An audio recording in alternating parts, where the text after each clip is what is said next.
live.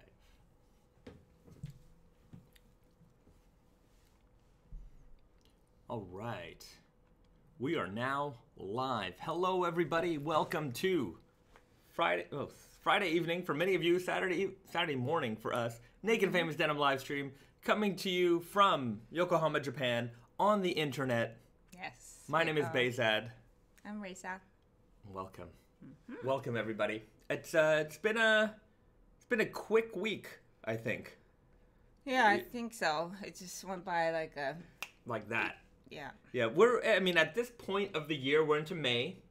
The Spring/Summer 22 collection is everything's almost out. We've got a few pieces left to come out. We got the raw cotton slub that's coming out next Friday. No, raw linen denim, raw cotton slub, raw linen denim. We talked about that last week. That's coming out next Friday. We got the ultra light tech denim that's still to come out. And then Sky High. So we're almost done there. We're currently in the process of planning Spring/Summer 23. Fall/Winter 22 is just coming around the corner. We've got to think of Fall/Winter 23 now. Anyways, a lot of stuff going on. I'm just glad that I get to end the week. We get to end the week right here talking about all this kind of stuff instead of. I just don't even remember what we did. Yeah, it's just a lot of stress and stuff going by real fast. So, anyways, we get to decompress, answer your questions, have a lot more fun. This it's like when people think of the fashion industry, they think like fashion shows and things like that. It's like 90% is like all this work and kind of it's not as fun, right? And then you get to have things like, well, I don't know if other people in the industry think the live streams are fun. I think they're fun. This is the fun part for me. Yeah.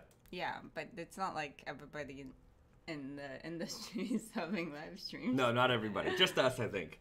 Anyways, welcome everybody. It's glad to see so many familiar faces here. Let us know where you are tuning in from.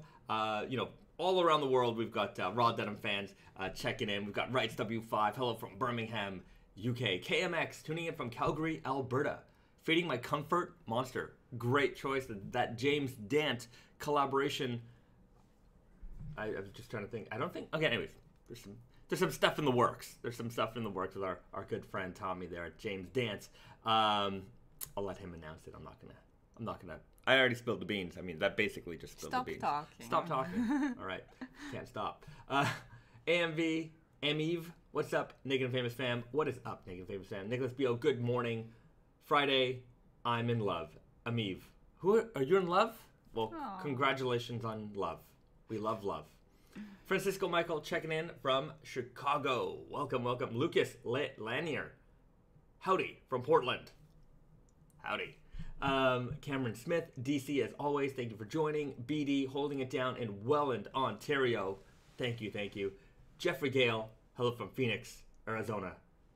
I bet you it's pretty hot out there right now. Stay cool. That's the only thing people say about. I think that's everything. There's old people in Arizona. Apparently, yeah. Because they like to retire there. Deserts. Grand Canyon is a big one. And the heat. What else do we need to know about Arizona? Yeah. Let us know, Jeffrey. What is what's one of those things that all the Arizonians know about, but nobody else knows about? Let us know. I want to know that about your area also. I like knowing these little things about places. What's the local thing? What's the local thing? I think a lot of people like to know that thing, but I like to know it, so I'm just putting it out there. All right. James Cardenas, what's up, B&R from SATX? I'm assuming San Antonio, Texas. Home of the Spurs, David Robinson. That's as far back. That's where that era of basketball is all my basketball knowledge.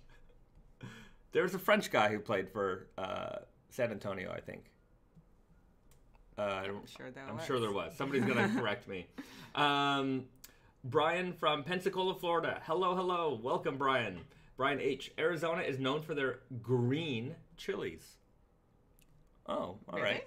Well, there you go. They must produce a lot of green chilies. LA Cowboy checking in. Cats X Pizza. Love to see you here.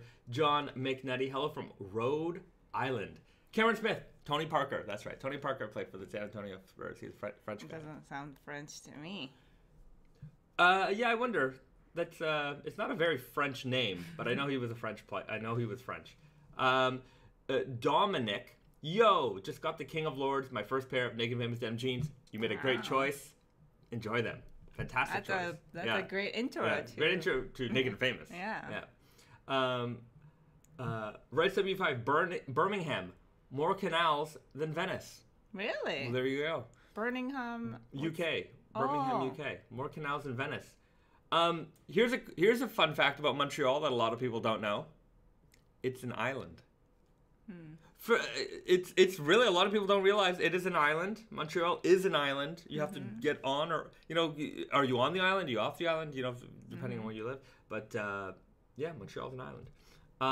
I'm not from London, but people here love curry more than you'd think. Also, Japan. Yes. The amount of curry flavored products. Yeah. I feel like in London, people like Indian curry, Yeah, like actual Indian style curry. Yeah. Whereas here, it's like our own interpretation. Yeah. There's a lot of like Indian curry, but there's also like Thai probably curry. more like Japanese version of those things. Yeah. But also, the other thing that people love in Japan is Italian food. Like, the amount of Italian food is ridiculous. Like, it's not ridiculous because it's great because I like Italian food, but it's so prevalent.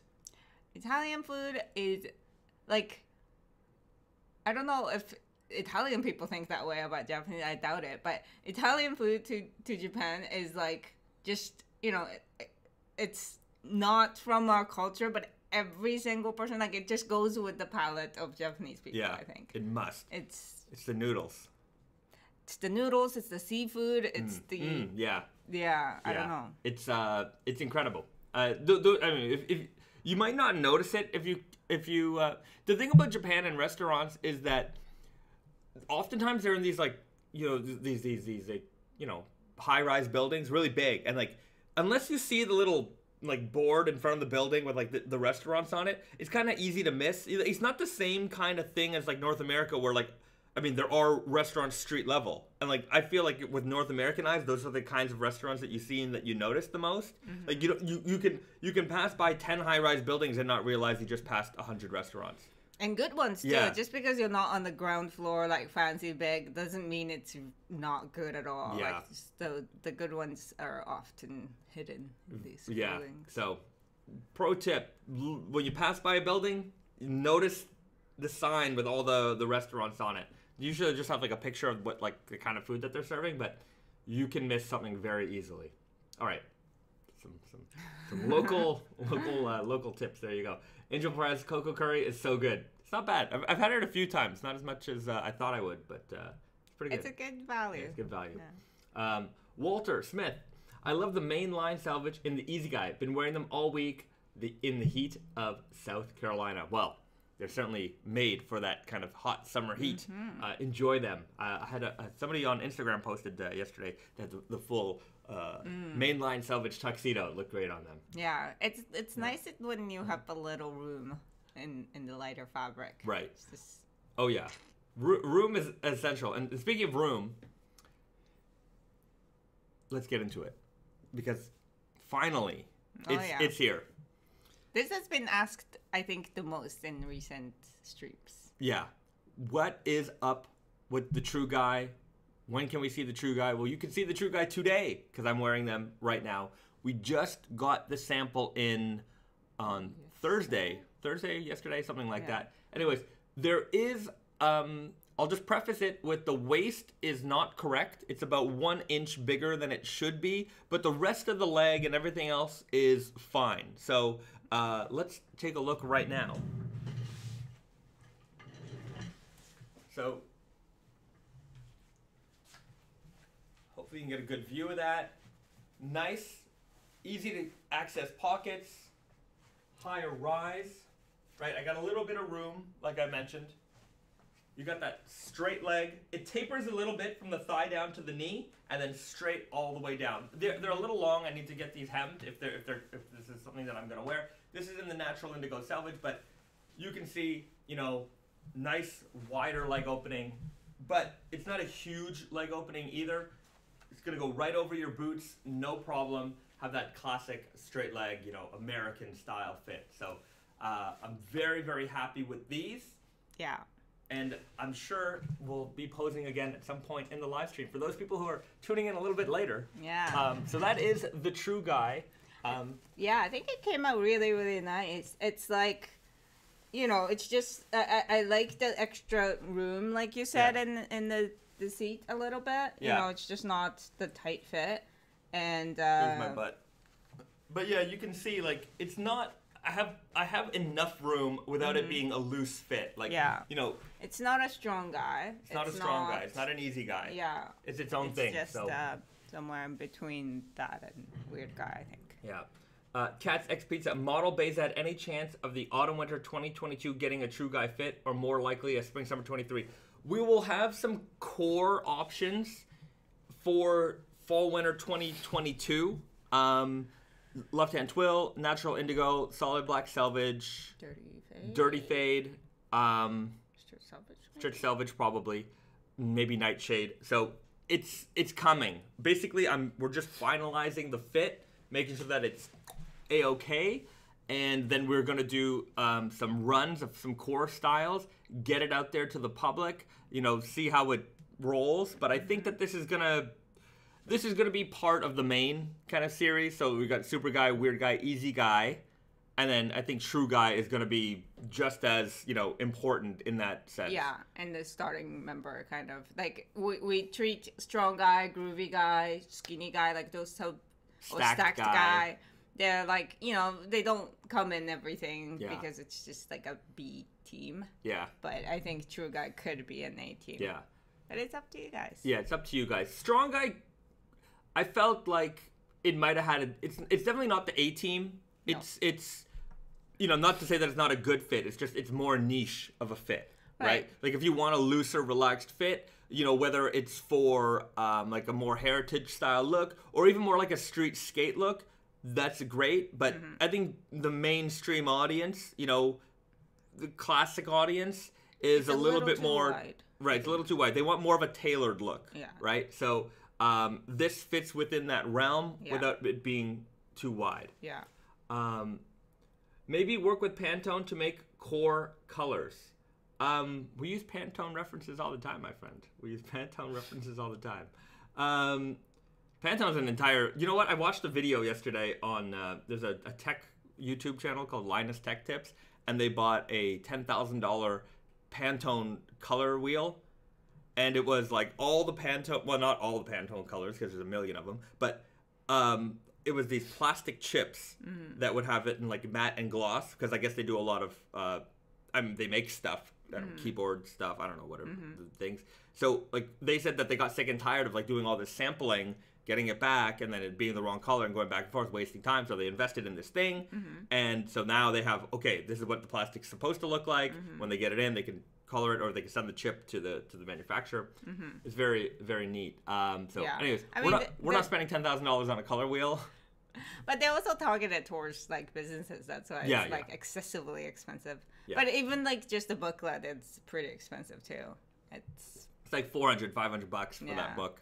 And like there's different kinds of books. There's like the paper one, so if you want it for print, and then there's a fabric one. And there, I'm sure there's different purposes because it's like they have the coated and non-coated, or all kinds of things. It's color is a whole science in itself. But yeah, we definitely use Pantone references and all that stuff all the time. Yeah, I think anyone has to deal with color definitely does. If you don't know what Pantone is, for anybody watching, they're the color makers essentially. You know, they're the ones who, they assign codes, specific codes, like, you know, I can't even explain it all. You probably should look up on YouTube how Pantone colors work. But I don't think there's anybody who doesn't know what Pantone is, because they're branding themselves or licensing themselves out to be that, you know, like everybody has seen that white, you know, square with the colored square, and it has like a code down here. But I think some people might see that, but they might not know what it is exactly or how it plays. I don't know. I think there are probably enough people who are not sure how the entire color industry works. Oh, I don't know how the entire. Well, not the entire thing, but like, you know, not realizing that. Yeah, when you make anything, you have to specify a color that everybody understands, and that doesn't depend on what monitor you're using or what material you're using. You just have the target color that we can. It's like a universal language of color. Yeah, like this is the reference color. You know, it doesn't matter like what it looks like on your monitor or how it printed out on your printer. This is the color it needs to be, and they provide a little color swatch that is that color. So that's how you can make sure that the colors are coming out right. That was our brief semi-explanation. Anyways, if you're curious about Pantone, you can find more about information on that at Pantone. They have a website. Okay. Cameron Smith, it would be nice to get a cream color of the circular knit t-shirt. Yeah, maybe like any crew color. I think that could be something down the line. Yeah. We'll give that one some thought. Okay. It would I just read that question. Have you thought about doing a type 1 or type 2 denim jacket, or are you going to stick to the type 3? Angel Perez. I think we've talked about this question. This question pops up pretty commonly. And my answer to that is always, I appreciate type 1s and type 2s. I like those shorter style jackets. Those kind of like, they're a little bit more shirt blouse kind of looking jackets. Blouse? Yeah, because they got the ruffles in the front. Looks like a blouse. I don't know if you call it ruffles. What are they? I don't know. Pleats? Okay, anyways. My thing about denim jackets is, denim jackets in general aren't a tremendous business for us. You know, we sell jackets decently well, but, you know, it's not like, like the jacket sales from like jackets to jeans are probably like less than 10 to 1. Oh, 100%. Yeah, way less than 10 to 1. So we've got the fit that is the most universally recognized, most universally loved, you know, and for me to then go off and do like an even more niche fit, I think it's just, you know, it takes up space kind of in our, you know, in our world. So we're going to take a product that is already pretty niche, raw denim jackets, make an even more niche fit, and I think we're not going to see more sales. And then you know, the other problem, and here's like just another thing that kind of goes through our mind, even when going into fits. If you introduce a new fit, there's a demand from the audience to now have everything available in that fit.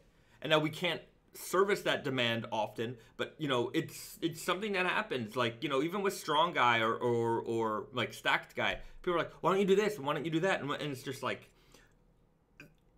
you know, if I never introduced it, you know, obviously some people will never ask for it. Some people say, hey, you need to do hyper skinny, you have to do like a, you know, super wide. But the fact that then we then have it, then, you know, people say, hey, why don't you do this, that, and the other? And I would say that often, like, you know, I can hear these comments because I hear mostly from people who are vocal like you, but it's the customers that are, you know, it's the till really tells me what's worth pursuing, what's not worth pursuing, you know? So, you know, I have this demand where I'm getting it from people where, oh, can you make it? Can you make it? Can you make it? And then, okay, well, then I make it, and then maybe the sales don't follow up, but then I still keep getting that demand. Well, the only thing I can add or like say about that is that like developing a new fit, it requires a lot of work, and sometimes we do it for items that doesn't, you know, produce a lot of results, you know. Like somebody mentioned in like smart jacket, like I agree with you 100% that we do things like that every now and then. So it's not just that, but I think it's just, you know, like you said, like not everybody who wants a type 2 jacket wants the same fabric. So unless that's the case, then we can't really invest in like, we have to choose a fabric, we just introduce it, and then now we have 2 denim jackets, and you know, it's just it might get which one's gonna go in which jacket, and then why didn't you make that one and this one, and it just gets real like you said, gets really convoluted. At the same time, I think we talked about this already multiple times, but my stand is not as firm as yours. As like, you know, why not? Like, I would never say no to a type 2 jacket just because we have a good type 3. We don't have to, like, we shouldn't, like, I don't think we should say no ever for something that's, you know. Yeah. I don't think type 2 is as weird as you think it is, especially now. I think a lot of people are, like, familiar with it. They've seen it. It's just, you know, it's...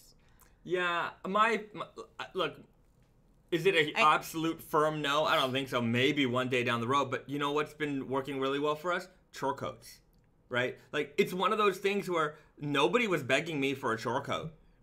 And... like, nobody, you know, I certainly have way more people asking me for denim jackets, like type 2s, like through these comments. It's probably, to be fair, it's probably a lot of the same people, but the chore coat was something nobody ever asked for. Nobody was saying that we should, and then we put it out just because, right? But what I'm trying to say is, like, you know, we kind of have to follow where the business is going, and sometimes people will ask for something, and then we do it, and then it doesn't, you know, turn out to be anything. Chore coats, I think, are a little bit more versatile. Again, just in the general scheme of things, right? Chore coats fit a wider range of customer base. They're a lot more universally recognized, and so it's, for me, I would rather put more effort into chore coats and things in that nature than to put, like, have a competing denim jacket, because just, you know, people could wear a chore coat and jeans and feel a lot more comfortable, generally speaking, than jean jacket and jeans. That's still even within our raw denim world, you know, we've got the most focused raw denim kind of folks out there, and even that outfit for a lot of them is not like, I don't do double denim. Okay, you know? well, let's not talk about like that, because we do make denim jackets. We don't have to like that's just not a part of this conversation. I think it's like, it's a different issue, because we do have denim jackets. It's just a different design of denim jackets. I think we've been going on way too long on this, way too often also, so let's just move on. Okay. There you have it, guys. Speaking of colors, my rainbow core jacket has finally started to show some of that vibrancy. Have to wear it less now as it's getting hotter, unfortunately. Well, don't worry, the fall is probably not that far away. Oh, that's such a... I know, like, now in Japan is the best weather, like, where before it gets really humid. Yeah, when the humidity comes out, it's death. And every day I'm like, oh, I'm only gonna have a few more days of this. It's okay, because you know, we're getting into summer weight weather, and BD asked a good question. Risa, way to go with the new dresses. They look even better in person than on a. They look even better in person and on a person. The new pictures on IG for the new ones are a perfect showcase. Thank you very much. So there you go. Yeah, it might not be denim jacket weather, but it'll be summer dress weather for some of us. Yeah, well, I mean, if you're a woman, there are days that you're like, pants are not for me today. Yeah. So there you have it. Yeah. That's what that's for. Please make an indigo sashiko pant again, please, Michael Udall. Okay. Just wait. White Lightning, aka Aqua. Is it possible to make a color shifting denim like chameleon car paint? Yes, we've done it. Yeah. Thermochromic selvage. Look it up. We made it. We did it. It was so thermochromic dyes are dyes that are they change color with heat. So whether it's your body heat or you know, the sunlight outside. So we've made thermochromic jeans. They changed color. You put them on, they go from like being like a light blue to like purple to white kind of thing. Yeah, we had two colors. Yeah, we had two colors. If you go on our YouTube channel, look up Thermochromic Jeans, you'll find the old video that we made for it. It's like 10 years ago. Now, it was a fun jean. Mm-hmm. You know, 100%. It's one of the historic jeans of Naked Famous, I think. Is it an everyday wearable jean? depends on you, I suppose. I would say that for the most part, maybe not. Yeah. Novelty for sure. It was fun to do it, just in general. Like we just thought, like, hey man, this is crazy. Let's do it. The other problem for us on our end was that dye is actually not. It's very volatile, and unless you store it like in the dark, at some point the light will, like, when you have a stack of jeans, and you'll know this if you ever worked in retail. Lights can sometimes be very damaging to product.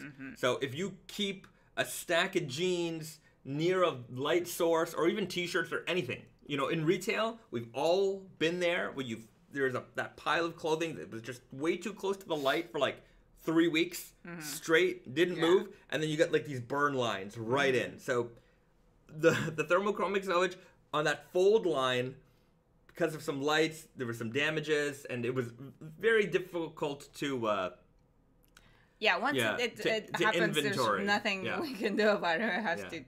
They're unsellable. Yeah. So, but if you pile up your jeans near your windows and stuff, like, you should be careful because the UV will get you. Yeah. Like, the sunlight's a little bit slower. Depends where you are in the world. Sometimes it can act real fast. But you have to be careful with the way you store your clothes. That's for sure. At retail, you got to be very wary of those lights, because especially in a retail store, those lights are really bright. They're very powerful, and they can destroy a stack of clothing real fast. Riley O'Brien, is it more difficult to hem a heavyweight denim, or does it really matter? Want to shorten an elephant inseam from 34 to 30? Yeah. Some places won't be able to hem that heavy of a jean. 20 ounce, I think it's mostly okay as long as you have industrial machine, but at your home machine, home cannot handle it. But even like a Union Special, like the hemming machines, I know places that won't do it because it's the settings different, and you might damage delicate machine. It's just not worth it to even run the risk of damaging that machine. That machine goes out of commission. You break a part. Like, sourcing parts for that machine are so hard. It's so hard because it's all like, it's the vast majority of the parts that are available are just cannibalized old machines, like machines that are broken, busted, or up. And so people have these little parts that they're selling. Oftentimes, it's like factories and like guys in India. I don't know if they're factories, but they probably at some point were factories. So like, you got to go online, maybe somebody on eBay, and they'll have this little bar or whatever thing it is that you need. Some guy in India's got it, and he wants $500 for this little tiny piece of metal, and you're like,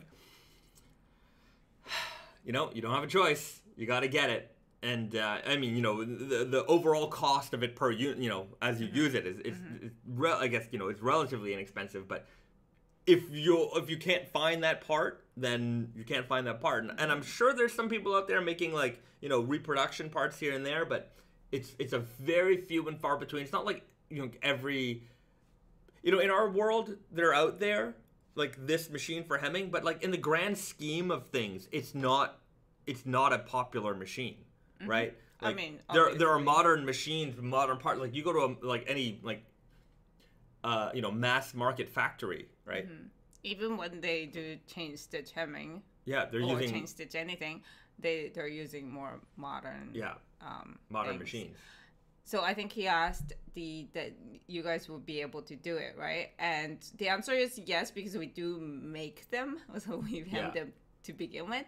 But at the same time, like, if it goes over like a certain way, like, we have to send it to the factory rather than like do it in our like, you know, like in New York, for example, like sometimes the King of Lords gives them some problems, like 23 ounces. 23 ounce, very rigid. So it really, once you get over 20, it starts to become a problem. Okay, the Moore at Jeffrey Gale keeps the closet light off too. That's it. But it depends how hot your lights are running. But no, but it's just not like necessary. Oh yeah, that's true. If you're not in your closet, probably don't need those lights on. Even if it's slow, it would happen over time. So not risk it. Yeah. Vitali, any chance for a jean with a funky back pocket, like on a t-shirt? Funky back pocket? Oh, like the pocket, like this kind of pocket. Oh, right. I don't think so. It just seems like a little too... Yeah, we've done some collabs in the past where what we did was behind the coin pocket area, so this part, we lined it with like a different fabric, like a kimono fabric or like a plaid or something like that. We've done this area, but like I don't think I'd do an entire back pocket. I think that might be a little too much. Okay. Brendan R. Hey, Bezat and Risa, hope you are well. Thank you very much. We are. Hope you are well too. I liked your cameo in the Iron Snow video this week. Any mid heavyweight indigo denim in the pipeline? Any mid heavyweight indigo in the pipeline? I can't think of anything right now that's in the pipeline. Indigo in the mid to heavyweight range. Is there any indigo? No, there's an indigo black is coming in the midweight. Yeah. Is it mid? I think it's 12.5. Yeah, that's a midweight. Is that midweight? I think that's regular weight. Oh, wait.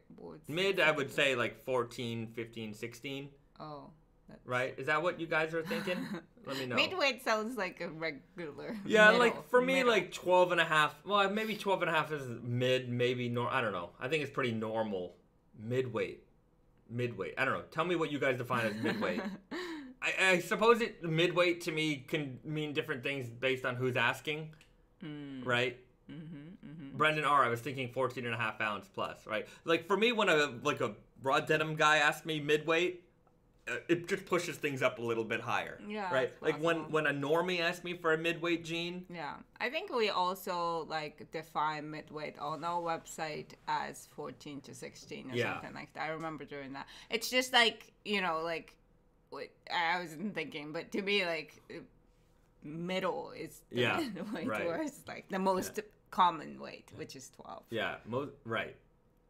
Midweight equals 12 to 14, heavy 14 plus. See, like, yeah, midweight, like 14, 15, 16, 17, 18, heavyweight, 19. 18 is definitely well, yeah, 18 is heavyweight, but then, like, super heavyweight. I don't know. The scale kind of keeps moving a little bit, I find, the heavier the denim gets. But, like, we don't, like, other than, you know, 32 or 40, like, those are, like, just outside of the you know, the chart. Like super heavyweight. Those like, are like, we don't really go over 22, 23 outside of 32 that. Like and 40. Within Within that scale. Yeah. So like it's not really, I mean, those are just super heavyweight. I suppose it depends on who's asking, so. I suppose it depends on who you're talking to. So yeah, just clarify. Anyway, which we did. So if you're thinking around 14 up, nothing in the pipeline at the moment. Indigo.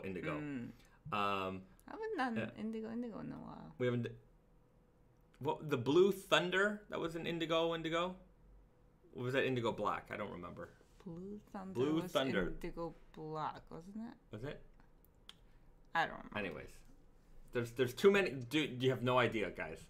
I'm at the point where I need to look at the paper. I need to look at our, like, you know, line sheets and things like that. Yeah. We're also not as sharp as we used Definitely.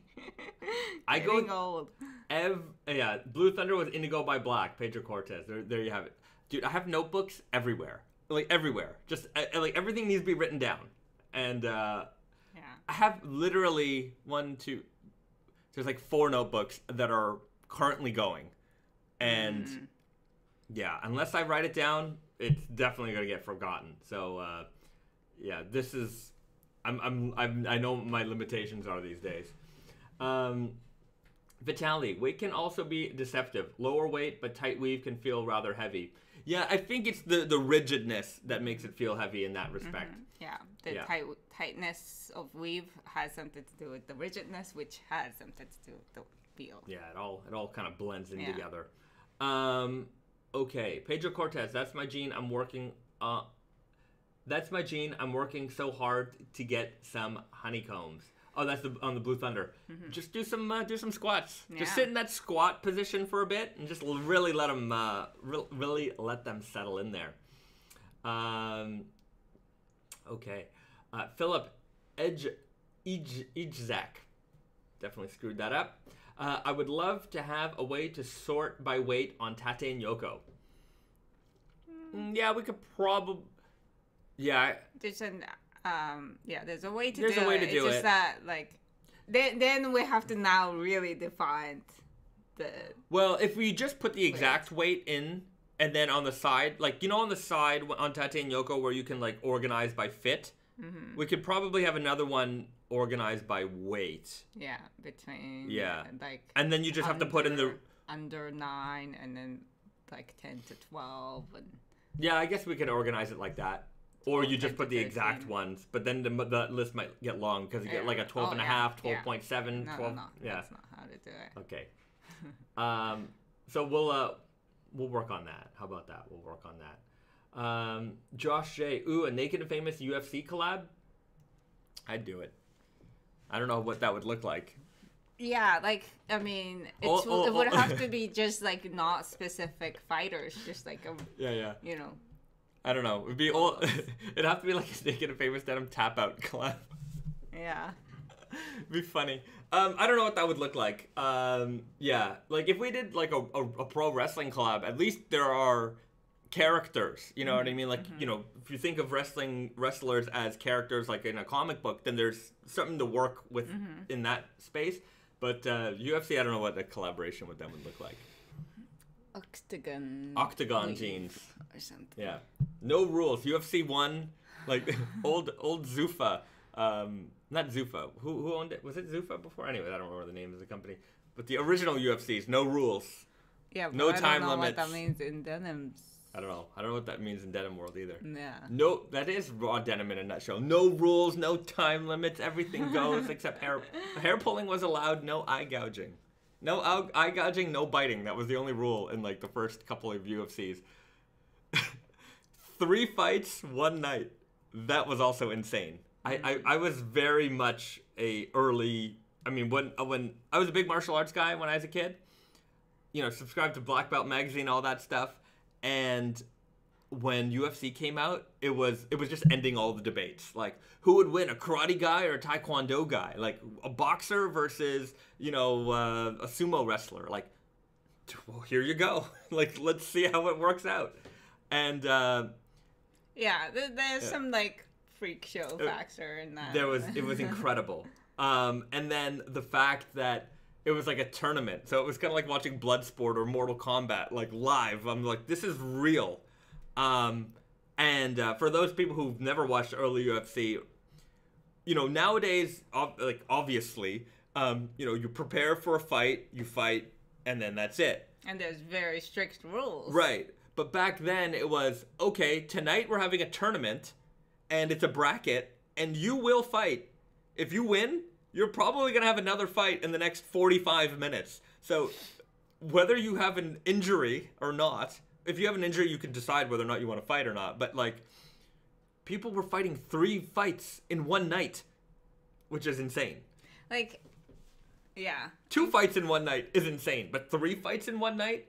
And those were on, like, TV. Yeah. Yeah, those are because, I mean, like, on YouTube and stuff, there's, like, fighters and, like, just, smaller scale. Obviously, if anything gets bigger, you have to have more rules, like the Olympics. Yeah, well, they figured that out as UFC went on because they're like, what do we do in this situation? Yeah, but it's funny how, like, back in the days, like, even that, like, starting up, barely any rules kind of things were on TV, like actual TV. Well, it was all pay-per-view. Yeah. So I remember, like, it was a thing to just, go to a bar and pay for it. Yeah. Oh, yeah. Amiv, Sakuraba denim. I love Sakuraba. Kazushi Sakuraba. That's the only person I know from, like, mixed martial arts. Yeah. And, but he was a pro wrestler. Right. Like, and he was a lot of early UFC guys were pro wrestlers. Dan Severn was a pro wrestler. He was the NWA champion when he went into UFC. So he came with the NWA championship belt. Ken Shamrock had some pro wrestling stuff in his blood. I think he was doing some pro wrestling in Japan before that, and so I was really impressed with how well pro wrestlers did in mixed martial arts. You know, you got the Brock Lesnar's and the CM Punks. But it is just kind of like it solidifies that like these are actually it's legit. Yeah. Like, you know, the idea of it at least. Yeah. Yeah. Right. That these are real athletes. They might be doing, you know, Like a show, but yeah. these are tough guys. Yeah. Dan had a prime time mustache. Yeah, Dan Severn and what's his name? It's gonna come up to me. Don Fry. That's it. Richard Mesa. Don Fry. That was my uncle has a mustache like that. Huge. My uncle's a real man. Ron Swanson. Yeah, mustache. real Ron Swanson giant mustache. Okay, Riley O'Brien. Bayzat and Risa, I am kindly requesting a shout out to my girlfriend Debra, who supports my obsession with Naked and Famous Denim. Well, Debra, you're a special lady, and Riley O'Brien. Now that you got your shout out, you gotta take her out for dinner sometime. Yeah, because she's supporting your raw denim. Yeah, so you got to do something nice for whatever Debra. she's into. You support Debra, she'll support you. It's the way it works. Mm-hmm. Shout outs to Debra. The sociologist, I saw Moises on Moises? I'm not sure what that says. Moises on the Naked and Famous Denim NYC Instagram. Oh, I saw Moises. This is my inability to read. I saw Moises on the Naked and Famous Denim NYC Instagram cut off the sleeves of his denim jacket. Thoughts of producing a denim vest. I'm thinking about trying to create my own. Well, I think you've just answered your own question. You just grab those scissors, you cut off those sleeves, and away you go. Same way you make shorts. Yeah, same way you make shorts. I suppose if you want us to do it, we could probably do it if you just order a denim jacket and we'll cut off the sleeves for you. I would say do it yourself. Yeah. I mean, there's no reason that you can't do it yourself. Yeah. You don't need a machine or anything like that. It's not hard. No. Yeah. And you might, if you have a heavyweight jacket, you might damage your paper scissors.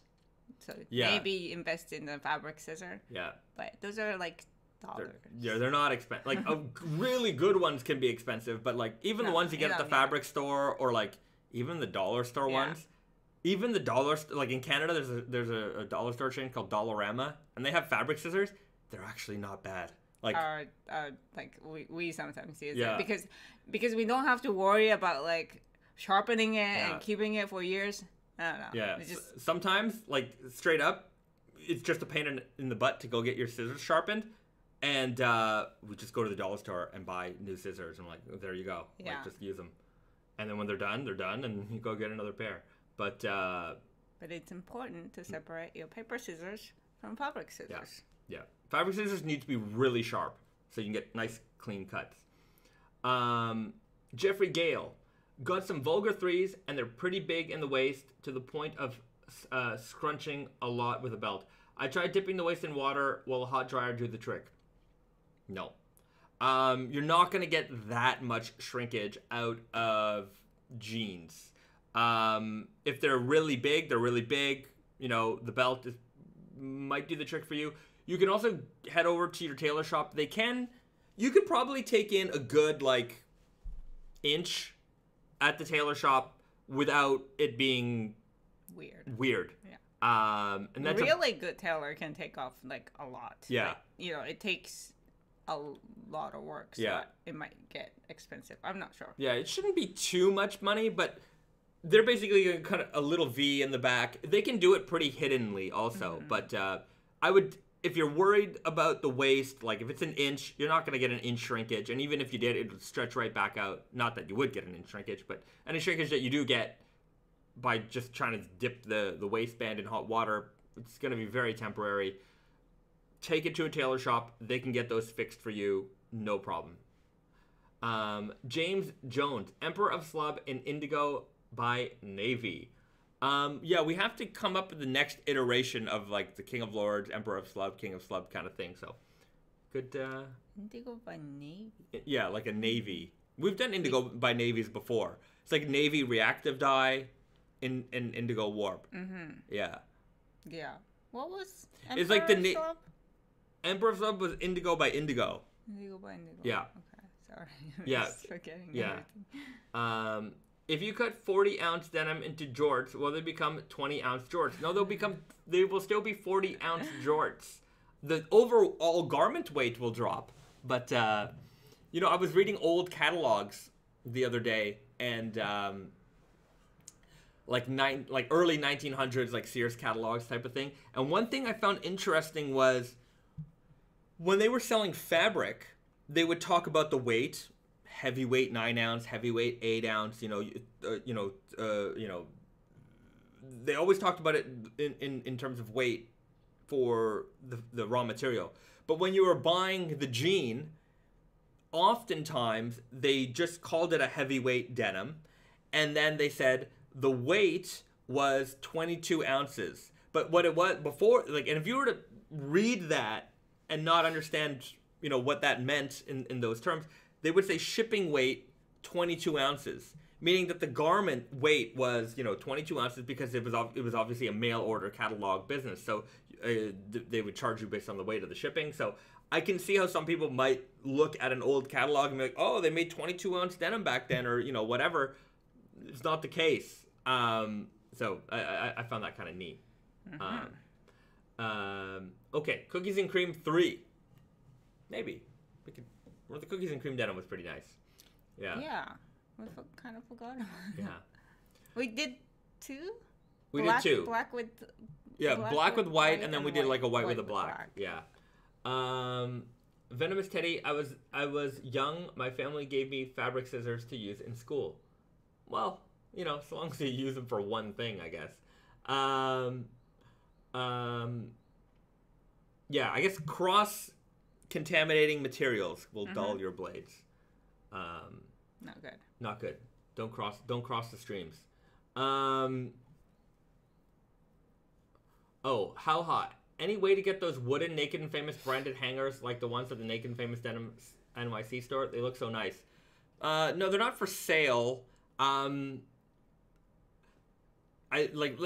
put it to you this way. I suppose we could produce some for sale, but like they'll be like $20 a pop. I don't think.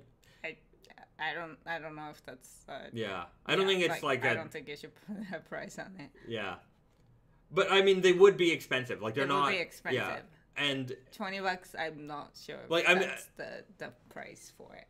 Right. Might be even more. Might be even more. But that's just to say that like I don't think that there's enough demand for expensive hangers from us that we would be selling them.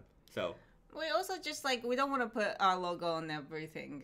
You know, I'll put our logo on everything. It's kind of like, I mean, we could do that. A lot of brands do that. Yeah. Sell random stuff with their logo on it. I just don't think that should be our... No, but I get it. Like, you know, when I worked at Old Renfrew and you sold the suit, people were like, can I get the Hugo Boss hanger? You know, can I get this? Like, they want it. I get it, right? It's one thing if it's a jean hanger. Yeah, if it was a jeans hanger, that's one thing. Yeah. Pedro Cortez, I bet if you all did a limited run, they would sell. I don't know. Yeah. I don't know. Let me think about it. That one's... I understand the want for it. I just don't know if there's enough people who would buy it. That's the other thing. Sumi Inc. times King of Slub. C. Sanchez, Nicholas B.O. writes, yeah, Sumi Elephant. That would be kind of cool. Sumi Elephant or a Sumi Inc. Anyways, there's more Sumi stuff coming. We're working on it. Zuwir Sharif writes, I want to know about the Naked and Famous reverse fade. That it came out with white jeans that will fade to turn blue. Is it exist or does it exist? Yes. So, I'm trying to think what year. It was before 2015. Before then. Probably 2013, 2014, somewhere around there. I don't think it was 2014. I think it was before that. Okay. Well, it was earlier in the Naked and Famous life where we made something called the reverse fade denim, and this was kind of part of our, we were constantly trying to push and create new and weird things that never been seen before, and we always wanted to think that, hey, how can we make a denim that fades from white to blue? And now you cannot dye a yarn such that it is like, in order, like if you think about it in like the color core way, the color core denim uses a reactive dye to color the yarn and then indigo on top. But you can't get a reactive dyed yarn, so like a colored yarn, and then dye it on top with white. It won't cover the color, right? Yeah, because white dye really is not a dye. Yeah. It's gonna stick. Right. No, I don't even think that white dye is a thing when it comes to yarn dyeing. Maybe it's just bleaching enough, or bleaching, but like coloring the yarn, like removing. I don't think it's a thing. So, anyways, there's no way to make a yarn with a colored center white on top unless you coat it. And now, could we have technically coated the yarn? Maybe. But even then, I think that there would have been lots of production problems, and especially trying to run it through, the looms. They would not. They don't want to deal with a coated yarn for something like that. So, what we did was we made the indigo fabric, and then we coated the yarn. Sorry, we coated the fabric. We made the indigo fabric. We made the denim, and then the denim was then coated on top with like a kind of like a waxy paint kind of coating, and then over time that coating would shed and break off and then reveal the blue underneath. So was it like does it fade from white to blue? Yes. Does it fade in the same traditional like denim sense? No. And no, it did work. It was a neat jean. It had a waxy touch. The problem with that jean is ultimately jeans take a long time to fade because you wear them over and over every day over a prolonged period. The indigo fades away, starts to reveal the color, the white or the different indigo layers underneath until you get to the white center core yarn. With the reverse fade, it takes time to fade away. And with white jeans, not everybody wears white, waxy jeans every day. That could be more of a fashion statement, kind of thing. I think that was like a problem of like comfort too, because like it's certainly not breathable like regular jeans. Right. So it kind of it's something you wear without washing all the time, and it's gross. Yeah, I mean, it was, like, Evan wore them, one of our staff, he wore them for a while, and he got them pretty faded, but, it was a mission to wear, like, that shade of white, the waxy kind of look, every day. So I think most people probably didn't get the amount of fades that they wanted through that, and, like, even if it were to come back again, which, I don't know, it's just not, although it works, I think just in practice, in general, it's not going to give you what you want. It's not a nice jean. It's a good idea, but it's not like a nice jean that like a lot of people would want to fade. Not to say that it's a horrible jean. It's a jean. And if you like the idea, I think that's a good jean. But again, it's like, I think it's mostly for the idea of it. Yeah. Yeah, it's it's a fun idea, and I think especially in here in this chat in this community, we like fading. We like especially if we can find a new way to do it. I think if we were somehow able to make it like in the proper denim sense. Yeah, I mean obviously with the with more time goes by and technology moves on, like, maybe we can do a better version of it in the future. Yeah, but that was like execute, like if our goal was to get white jeans to fade blue, we did it. But yeah, all the other stuff that goes with it. Yeah. How wearable is it day to day? How likely is it that your jeans are gonna fade? As a result of that.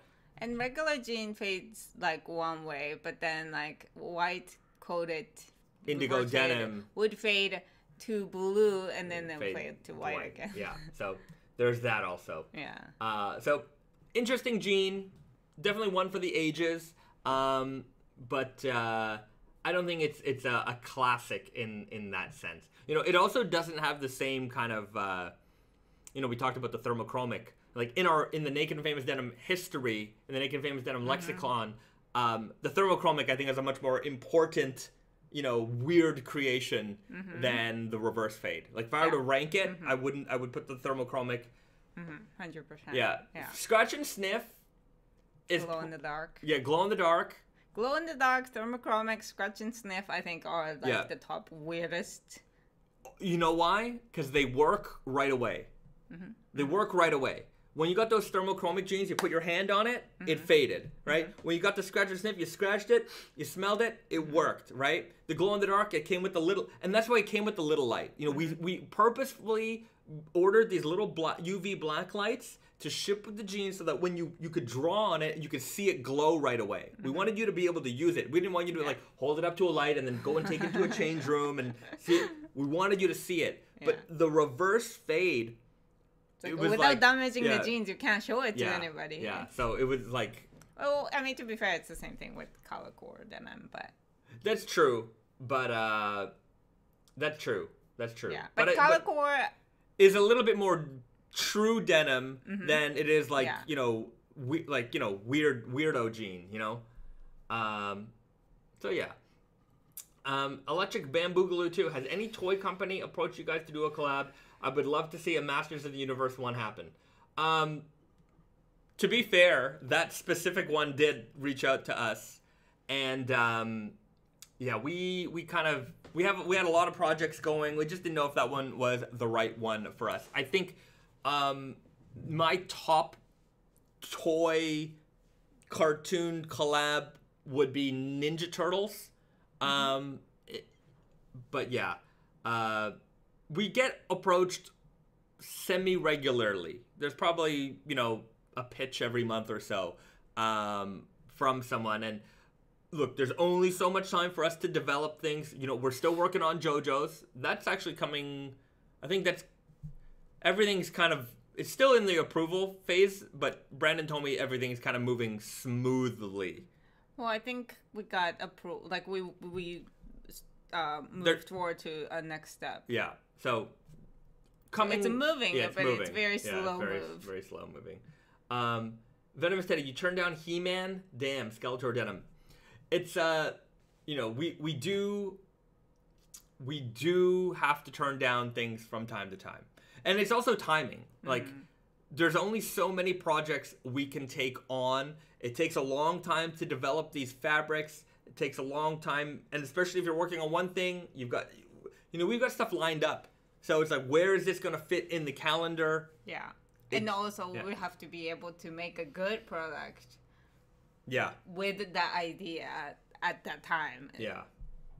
Pharaoh writes, Sonic the Hedgehog, that's another one that we were in discussions with, and it was like, okay, well, I don't know. But another thing is that, you know, like sometimes terms.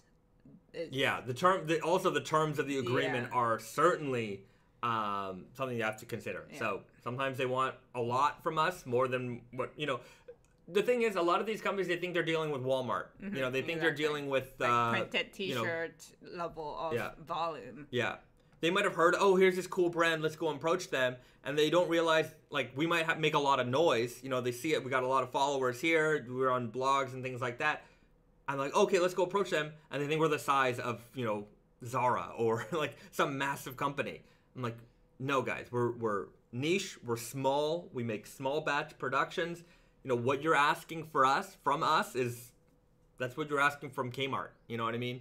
And they also don't realize that we're developing fabric. We're not, like you said, we're not just printing, you know, their graphic on a T-shirt and then you know, this is full on, like, we're integrating your property into the fabric. We're making everything from scratch. Yeah. And Yeah, Fair and Feral, microbrewery of denim. That would be a very fair comparison. So, yeah, it works both ways. We do get approached a lot. There is another toy one that we're trying to work on right now. Anyways, I won't mention it because I don't know if it's gonna go anywhere. Then don't talk about it. I'm just saying we get approached. So, and anyways, we'll move on from there. Venomous Teddy, what is the more common scenario? Brands approach Naked Famous, or you guys approach the brands? Just curious. It's like 50-50 at this point. There are certain ones that we approach that we're interested in, and then there's like companies that approach us all the time. So, yeah. Pigeon Core says, then don't talk about it. Sorry, I can't. I got a big mouth. I talk about everything. Hey, this is a good question to address. Okay. Jack Rumsey plans on doing a heavier denim than the 21-ounce Elephant Blues. Well, let's answer that question first. Heavier than 21-ounce Elephant. The Elephant range has ranged from 19 to 22. So it'll probably stick in that range for now. We've looked, the problem is once you get over that range, it becomes so much more difficult to sew the fabric. So, is there room for 25 ounce? Maybe, but it's just like the pain in the butt it is to make those jeans, if you can even make them. It's so much higher than making a 21 ounce denim, and I feel like it's really the same customer group. So yeah, and I mean, Elephant is Elephant. It's its own series. Okay, what was the question? You pointed to one? I don't know. You missed it? I missed it. Okay. Well, if you didn't have your question asked, ask it again. Answered. But we didn't even ask the question because we missed it. We forgot which one it was. Okay.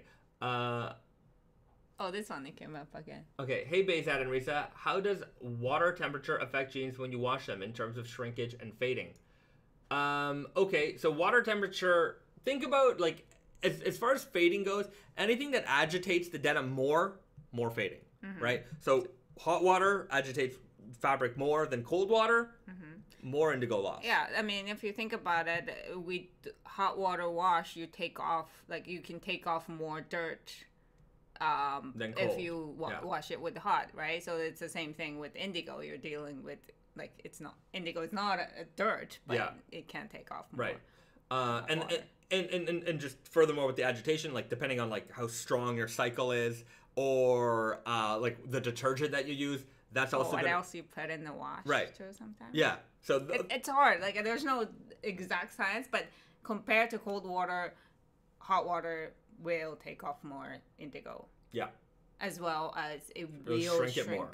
Yeah, heat shrinks things. So that's it. Carl Morawski in the house, wearing the Fox fiber jeans right now. Looking forward to the fall winter Naked and Famous finals. Thank you very much, and thanks for checking in, Carl. Always glad to see you right here in the chat. And everybody who's in the chat right now, if you don't know Carl, he's got probably the best, among the best. There's a lot of great guys we work with and a lot of great friends out there, but Carl's awesome. And, he's got great menswear tips. It's not just denim, it's more than denim. So if you like your denim content, we've got you covered for all kinds of denim content. Carl's going to tell you about shirts and boots and all the great workwear stuff you can like. So you definitely want to go and subscribe to his channel. Give him a follow. Give him a like. Give this video a like, too. I haven't asked you guys to do that. It's the time.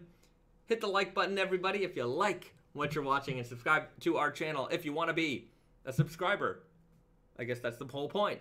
We would like to have you as a subscriber, get our subscriptions up, and help grow this community even further. We just passed 8,000 subscribers just the other day, so thank you very much for all your support here. The next step, we're knocking on 10,000 followers door, so hopefully we'll get there. Hopefully we'll get there. I think we'll get there. That'll be a big mark. That'll be a big mark. I don't know what we'll do to celebrate. Yeah. You know what I'll do? For old Simpsons fans out there, remember that episode where with Al Gore in it, and they knock on his door. Lisa Simpson buys a copy of Al Gore's book, and they're talking about conspiracy theories, and it gets scanned at the checkout, and then you see all these wires going through, and then like a paper prints out, and like some guy at the White House knocks on Al Gore's door. He's like, Al Gore, somebody finally bought a copy of your book, and he's like, it's time to celebrate. And he puts on a record player and celebrate good times. Yeah. Anyways, awesome. I just explained the Simpsons bit. Mm-hmm. Gotta watch it for yourself. It's great. But that's my plan. At 10,000, I'm gonna put a record of celebrate good times on. Okay, we gotta get our record. We gotta get that up and running. All right. Okay. Austin at C Sanchez. What is Sumi ink? Sumi ink is ink that is used for Japanese calligraphy. Yeah, it's made with charcoal. Yeah. So it can be used to make dyes, and I would say that it's not the more common use of Sumi ink is for calligraphy and writing. So if you ever see like hand brushed Asian writing, it's usually done with Sumi ink. Mm-hmm. Well, we use the word for other things like squid ink is also a sumi, but I guess it just means ink in Japanese that way. But when you say sumi, a lot of people would just go first to the charcoal ink. Okay, now that you mentioned octopus ink, do you think we could make dye with octopus ink? Squid ink. Squid ink. I don't know, but whatever. I'm not sure. Squid. I'm writing it down. Squid ink. I think it would just wash away right away. Well, we're gonna look it up. Yeah, and it's gonna smell fishy, maybe. No, it'll be fine. It's like the fruit dyes don't smell fruity. Yes, like but it's fruit not dyes coming don't smell from fruity. like an animal. You're dealing with the plant. You cook it, and we're gonna perfect it. What do you call a squid ink pasta? Is there a name for it? Oh, like in Italian, they call it like Nero something. So Nero Denim. We're gonna work on it. Octopus also have ink. Venom City. Okay, we're gonna look this up. Can we use squid or octopus ink to make a dye? That'd be cool. Wouldn't that be cool? Scratch and sniff squid ink? Maybe not. I don't know. I love it. Yeah. But yeah. That'd be cool. That would be cool. I just don't know who to even ask about that. We're gonna look it up. Yeah. We're gonna look it up. A natural squid ink dye. It's really up my alley. Is the squid still moving in the spaghetti? No. Oftentimes there isn't even a squid in spaghetti. Octopus ink king of slub. That would be cool, but not a scratch and sniff. No. I would not do a seafood scratch and sniff denim. I think that we joked about what was it? Like what was it? We talked about it. Fishy smell things. Yeah. But no. Yes. I don't think it's just good. Skunk scratch and sniff. No. Let's have a nice let's have smell. a pleasant smell. Yeah. Yes, Black Moon, Black Squid Ink. The calamari salvage. Calamari salvage, that's good. That's a good idea. See, Yeah, I like this. a great See, idea. this is how ideas are birthed. There you go. You watched it. Hopefully, it could become something. That would really be something. You watch the birth of an idea on the live stream and then go through the whole process. We'll keep you posted. Well, KFC scratch and sniff. Yeah, I definitely. Yeah. I need. I once, aggressively was calling KFC HQ to try and get just in contact with somebody. If anybody here knows anybody who works at KFC, Kentucky Fried Chicken HQ, I want to hear from them. I want to talk to them. I want to make a scratch and sniff KFC original herbs and spices denim. I think it would be so funny. They made a Yule log that was KFC smelling a couple years. For a while they were making really neat merch. Fun, a little, And man, I would love it. It would be so funny. I think marketing people at KFC has some sense of humor. Right. Clearly, yeah. So. I think they would be on it. It's just I don't know who they are. I have to get in contact with them. Yeah. And we'll release it on Christmas. Yeah. Cameron Smith, go to Popeyes or Bojangles if KFC won't do it. It's not the same thing. It has to be KFC. It really does. I like Popeyes. Believe me, I love Popeyes. I've actually never been to a Bojangles. Me neither. but it has to be. KFC is the original.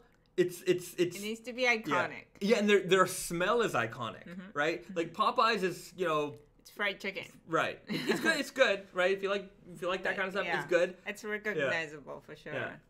All right. We'll put it in the bucket. Farron Farrow, KFC. What did he write?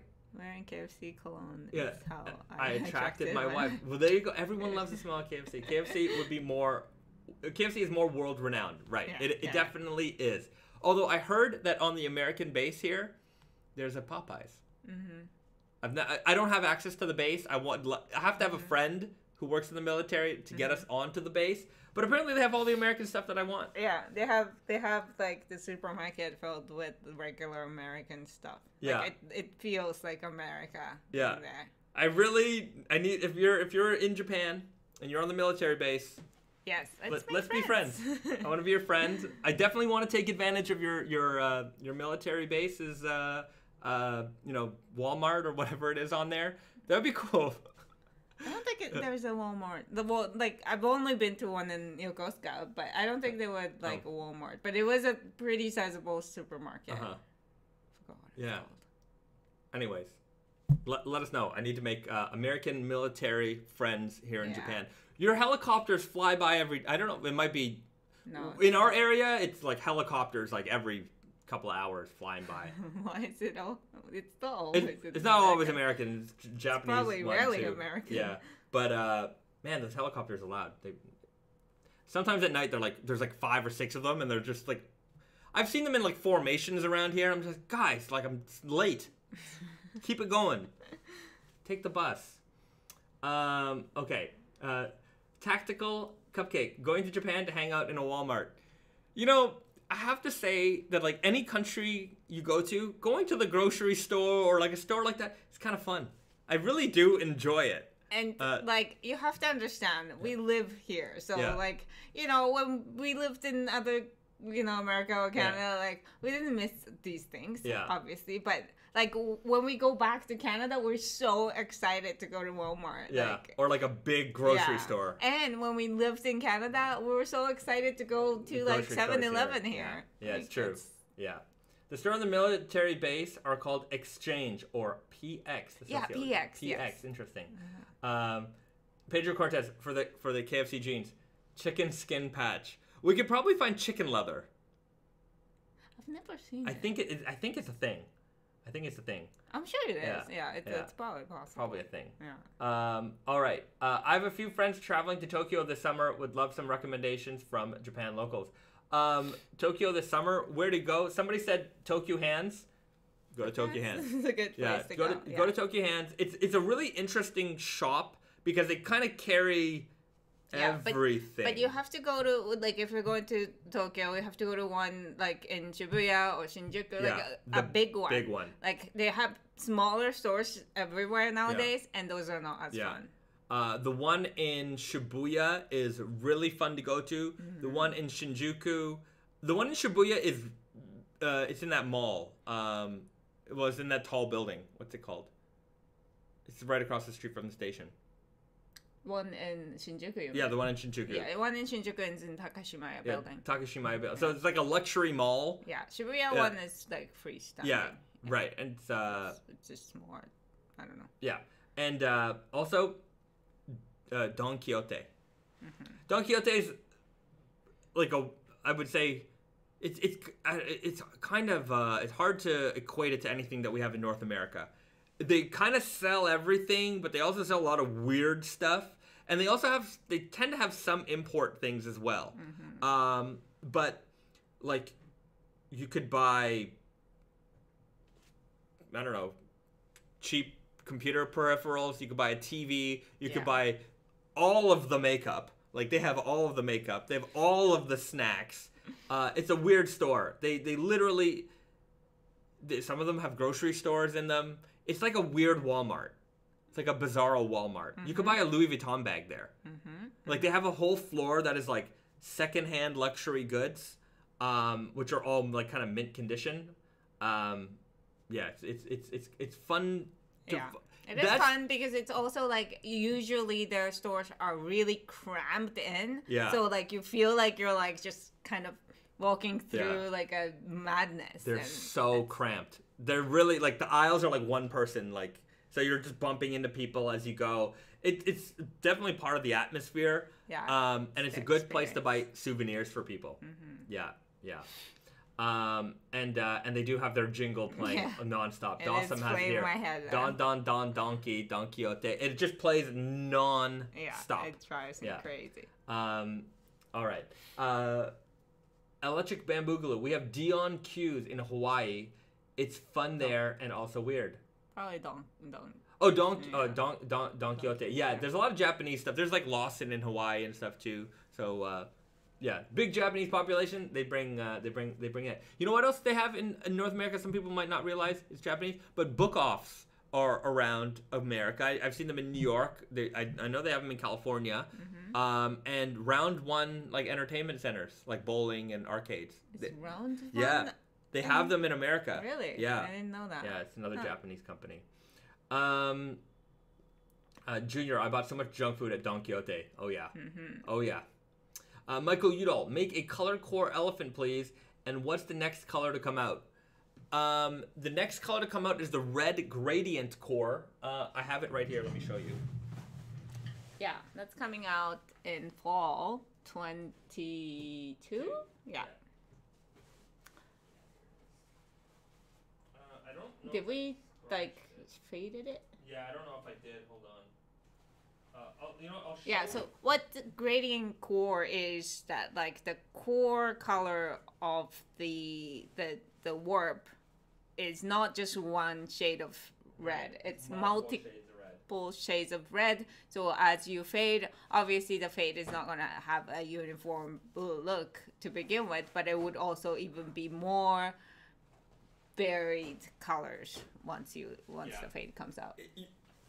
I barely scratched the surface of these, so it might be a little bit harder to tell, but I think it was 3 different shades of red is what we used on these. So dark indigo exterior, like all of our classic color core denim. So the base fabric is always the same, but for this one, what we did was instead of, like Risa was saying, instead of coloring it with one shade of red or like one shade of blue or one shade of anything, we did it with multiple shades.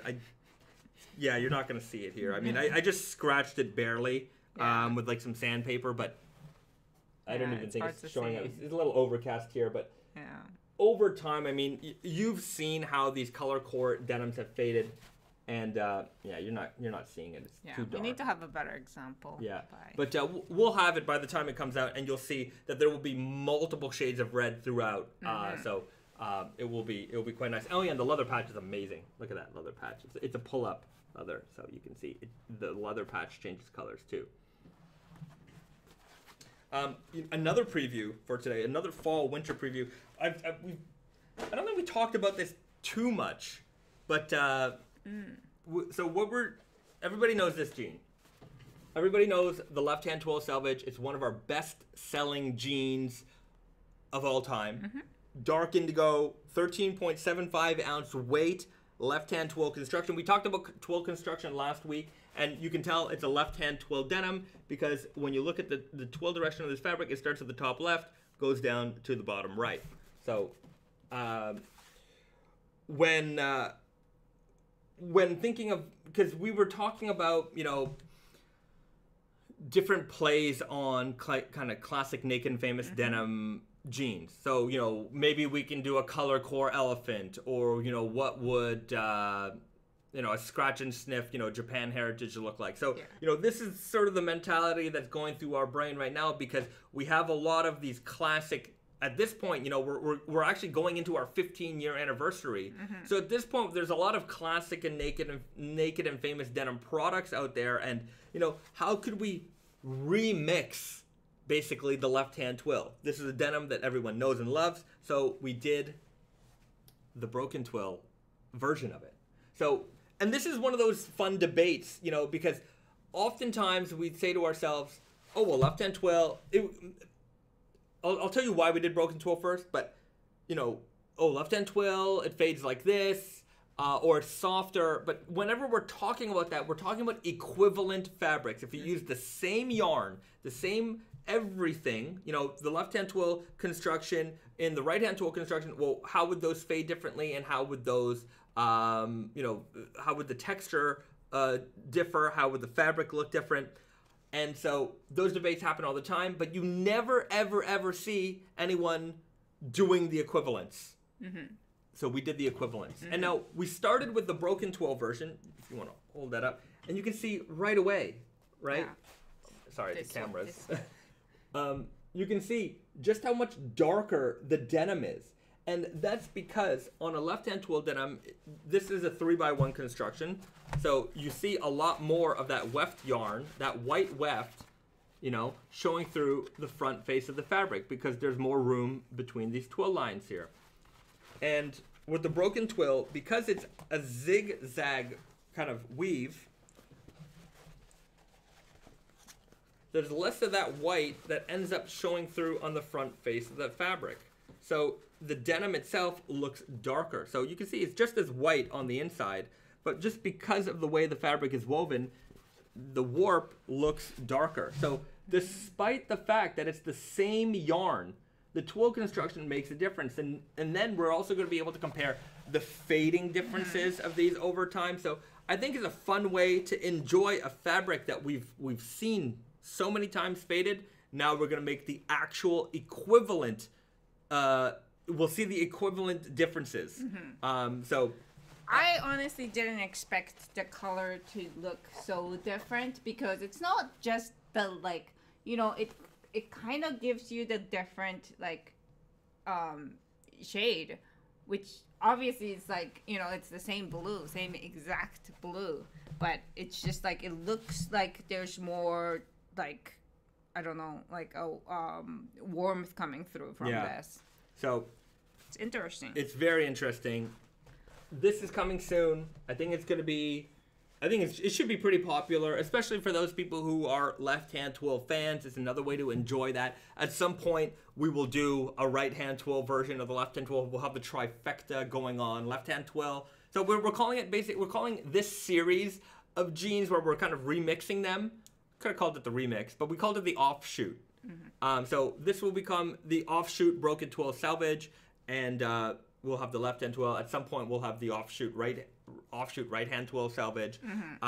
There's a dirty fade that we're working on for fall-winter 22. Wait, fall-winter 23. Fall-winter. Spring-summer 23. Spring-summer 23. So there's a dirty fade. So that's going to be the dirty fade denim with a dark brown weft. So, you know. Yeah, because dirty fade, a lot of people, like, sometimes think that it is beige weft, but no. It's the core, that is beige, and then the weft is white. But then we just like, okay, then we try to make it even dirtier. Yeah. And with the weft being brown. Well, not brown, but like beige. Yeah, so like a dirty fade. So that's a good experiment. It's good because, like, if you're super nerd, like, you can appreciate these differences and you can compare and like, oh wow, that's cool. But if you're not, it's still a good jean. Very good, like, basic jean. You can't go wrong with this jean on its own. Yeah. But if you want to study, or even look, if you don't get this pair, at the very least we'll have faded. We'll have at some point a lot of different faded results of this jean, and then you can see for yourself precisely what, just a weave difference is going to do in terms of how we're going to have the fading differ from one to another. So this is one of the nerdiest things that we're doing. I feel it's really nerdy, but it's also like really kind of like, it's only nerdy if you know how nerdy it is. Like because this isn't nerdy to the average consumer. This is like a classic dark indigo jean. They see it, great, fine, but then you realize why this exists, then it gets into like nerd territory. Yeah, 100%. So there you have it. Yeah. The offshoot broken twill selvage is the offshoot of the left-hand twill selvage. So that's coming this fall. This fall. Yeah. This fall. Fall winter 22. You should write a book about this. A book? Results. Yeah, we'll have a whole document. Yeah. I wish we had a company documenter at some point. Their job is just to archive and keep track of everything. Punts 15. Will there be a 15th anniversary jean? We're working on it now. Yeah. We're working on it now. Yeah. And I think it's going to be I think, are we moving forward with that? I think we are. I think we are. I don't know. Yeah. If it moves forward with our plan, you guys will super appreciate it, I think. I think it's going to be a good one. The Catman says, did Risa just call us all nerds? How dare she? We're all nerds. We're all raw denim nerds here. If you're tuning in to watch a 2-hour live stream to talk about jeans, you are the 1% of raw denim fanatics. You are the raw denim nerd. Is a better word than nerds, huh? I don't know. I think nerd became the new cool. You know, it's not like Revenge of the Nerds days when the nerd was... Yeah, I don't automatically assume all of us had, like, you know... Poindexter glasses. Yeah, we're not Millhouse and we're not Screech. R.I.P. Screech. But, the nerd of the 90s... It just... I don't even feel like that's even a trope anymore. You know? Like this like Steve Urkel type of character where it was always odd, the nerd character, because they were always super smart, but everything else in life they just couldn't figure it out. Like they couldn't dress themselves, they were accident prone, they were perhaps not so well put together, and I mean, those are very interesting characters. Like you also know like like a maybe smaller scale version of that person in your life. It's like you know that this person knows like so much about certain things. They're so into it, but everything else it doesn't matter. But I feel like we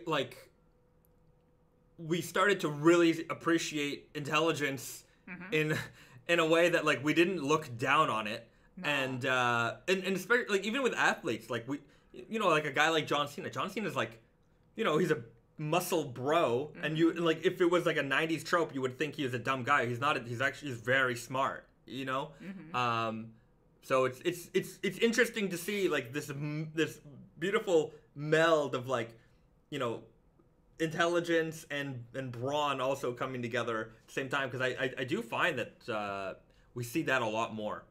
Yeah. But to me, like nerds are not like like nerds in that sense, maybe the character sense, but like nerds in general now, I feel like people define it as people who are into something so deep, more than regular people would be interested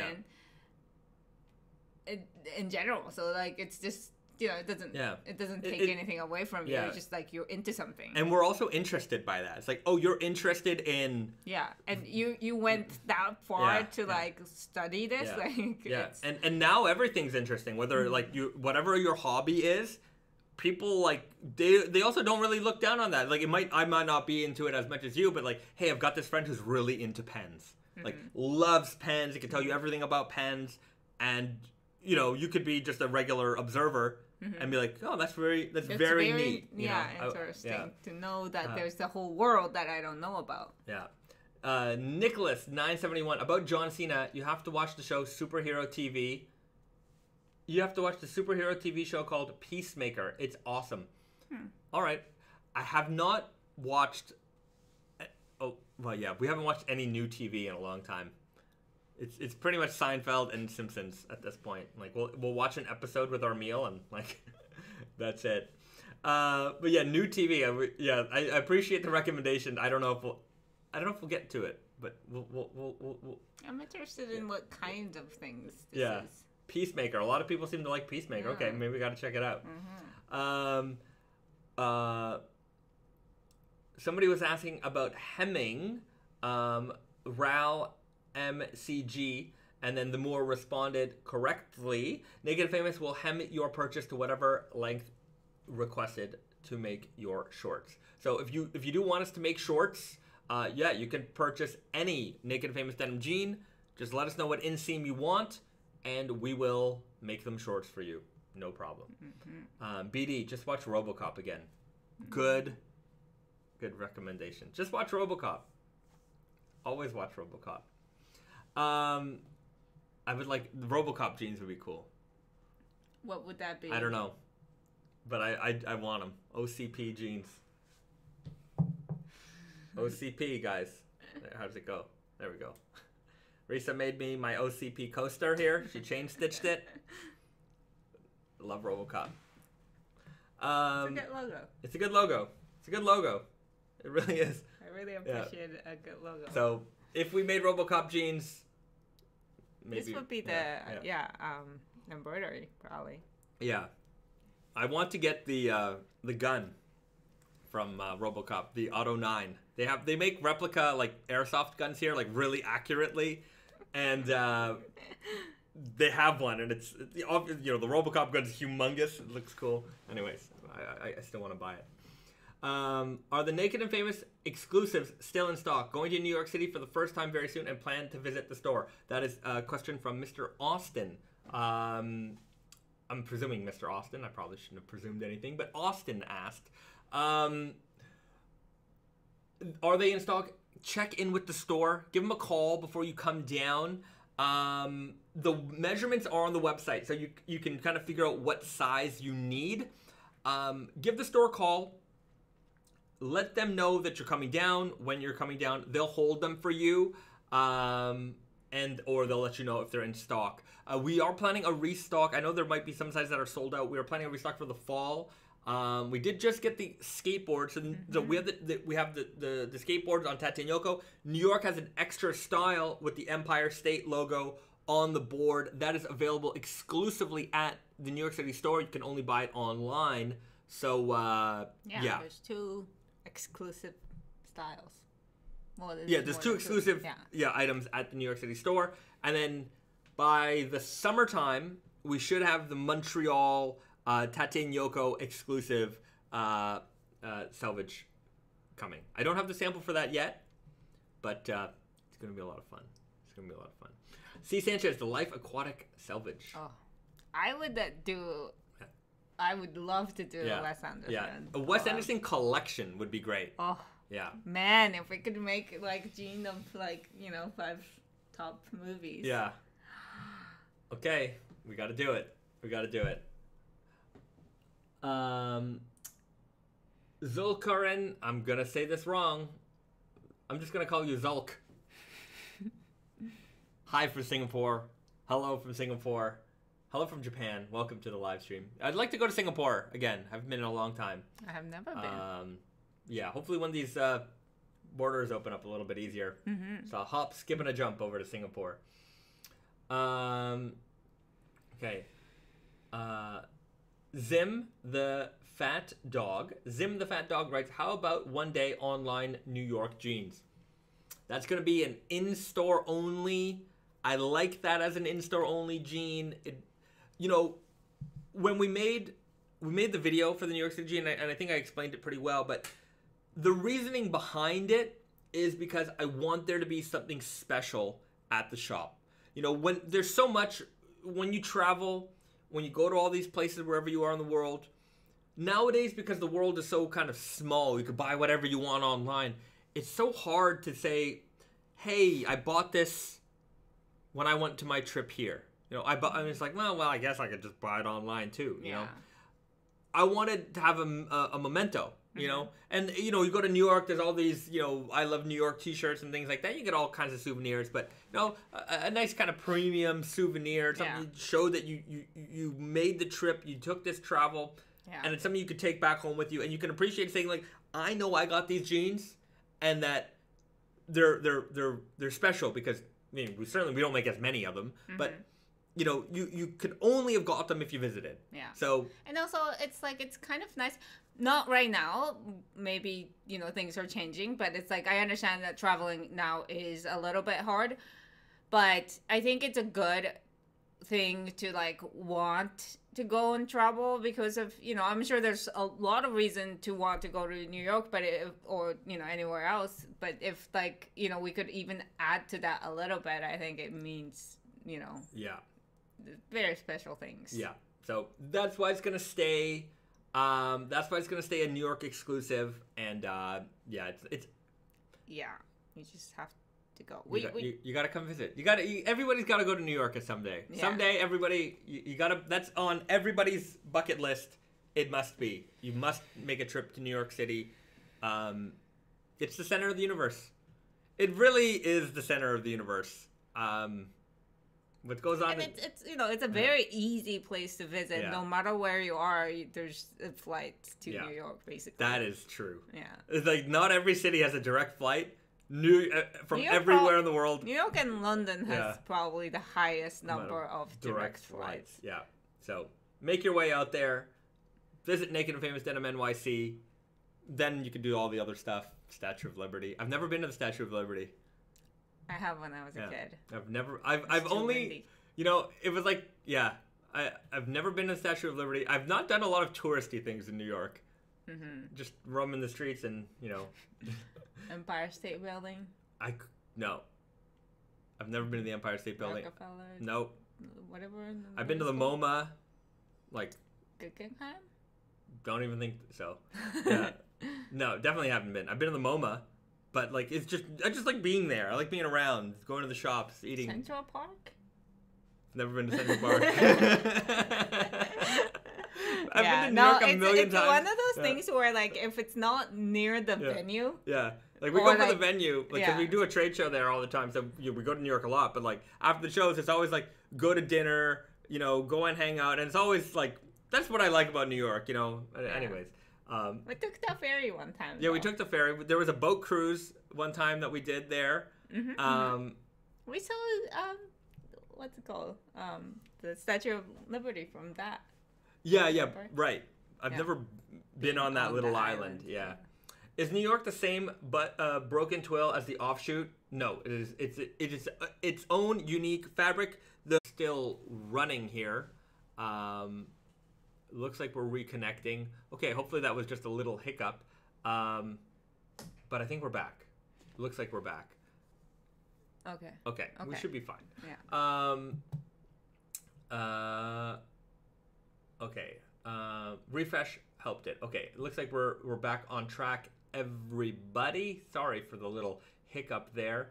The Catman asked, for the Montreal jean, the Quebecois denim, is it still going to be available for St. John Baptiste Day? Booking a trip to Montreal for then with a Haitian friend. We don't know yet. The aim is for June 24th. I believe that's St. John Baptiste Day. Mm-hmm.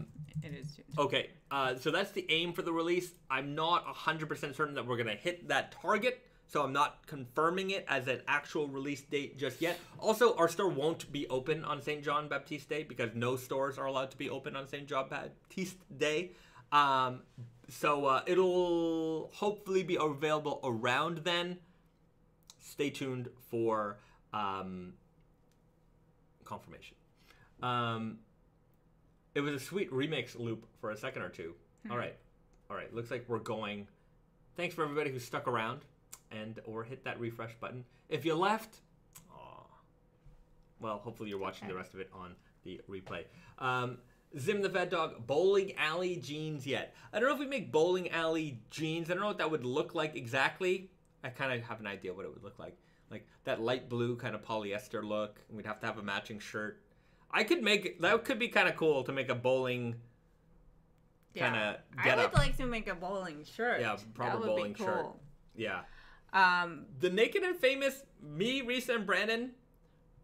We're bowling people. Yeah, we used to bowl a lot. Me a little less so because I joined the latest. Yeah. But these two, Brandon and Bezad, they're very much bowlers. Yeah. Brandon actually has his own bowling ball ball and own shoes and stuff. Yeah.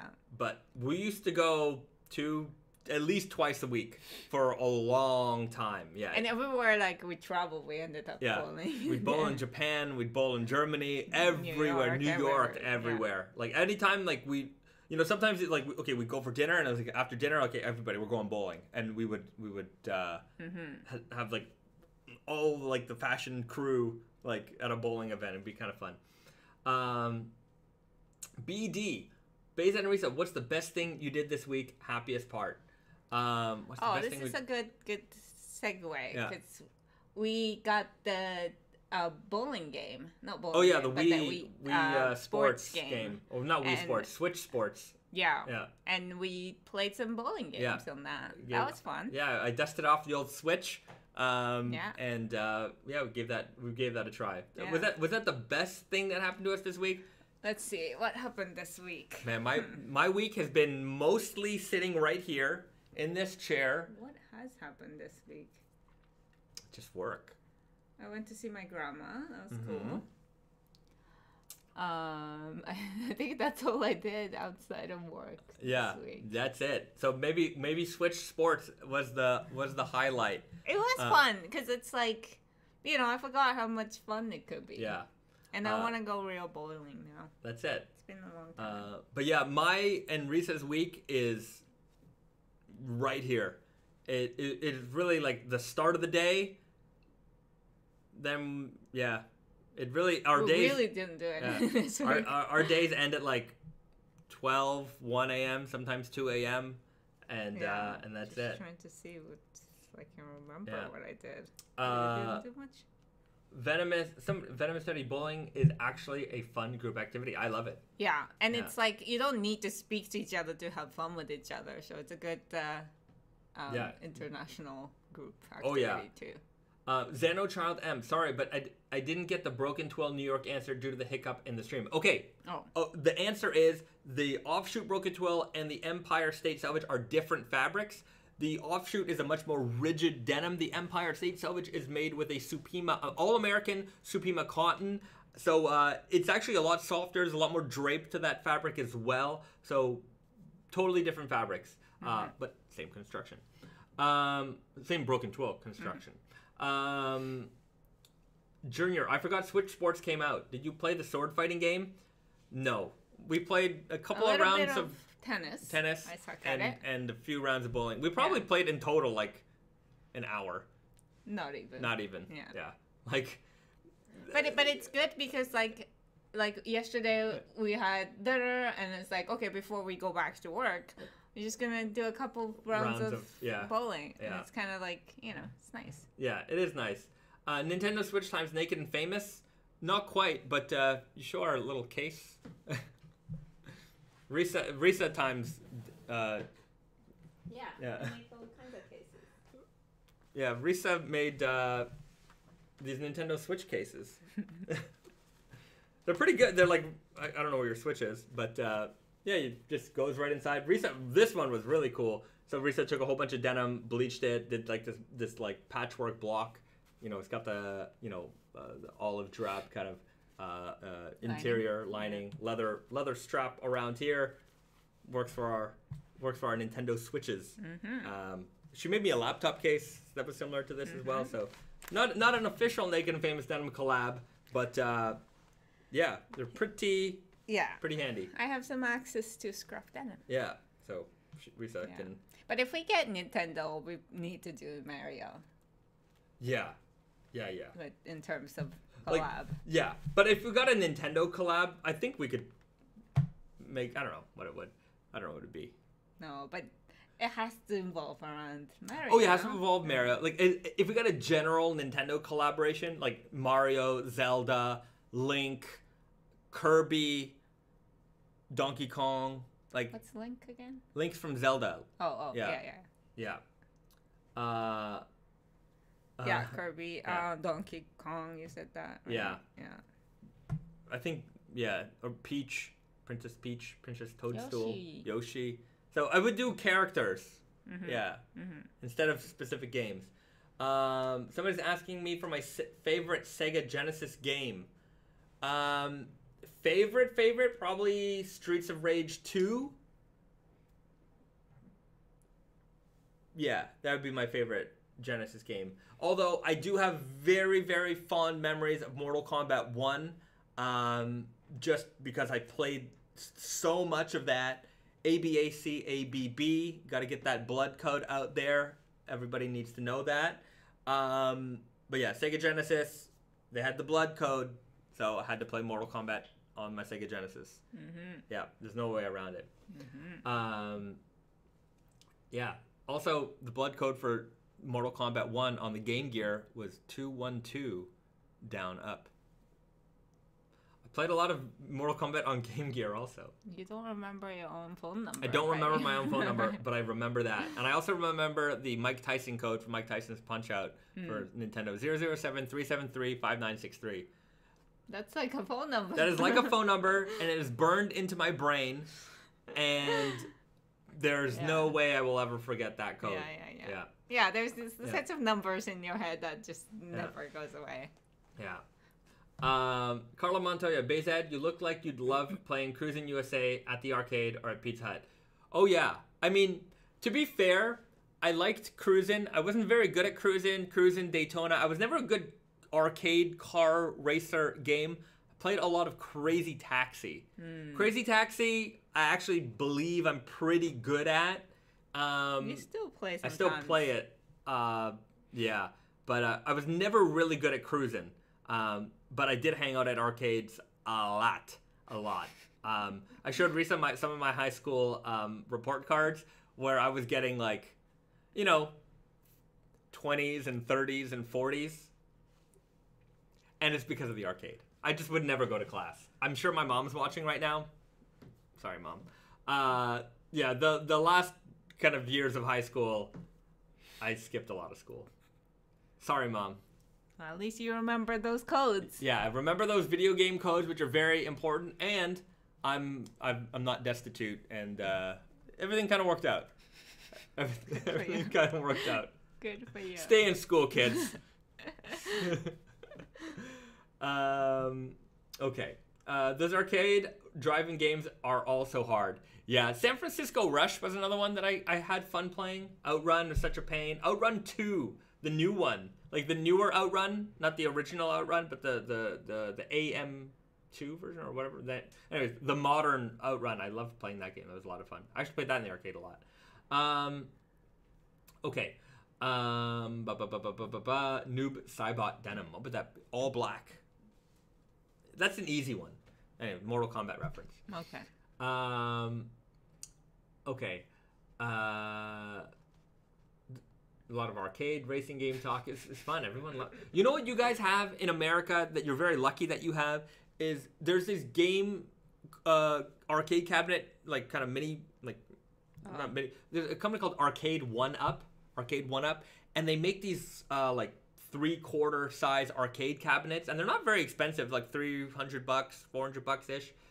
And you guys have them in North America. They kind of had them at one point in Japan, like when they originally came out with like Pac-Man and like Galaga, but like since then, like they're not available in stores. But Pac-Man, I think it's still available at Costco.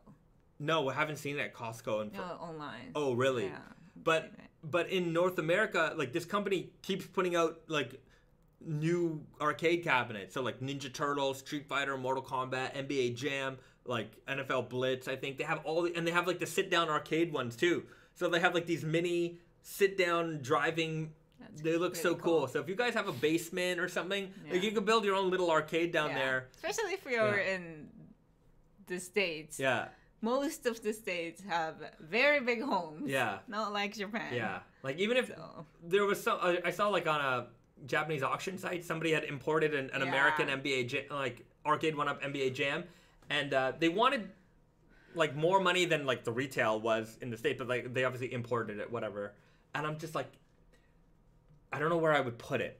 Like it's such a big thing. I have no room in here for it to go anywhere. Also, I think if you get one, you're gonna want to get more because it would just be like, oh, it's gonna look nice with all of this. Right. And it's like we really don't have room for that. No room for it.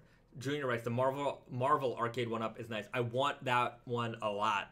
Yeah, it's got X-Men vs. Street Fighter, Marvel vs. Capcom. It had all the versus games. I grew up a lot around that. House of the Dead is a classic arcade action. Yeah, House of the Dead is great. They just came out with a new Switch version of that. I might have to pick that up.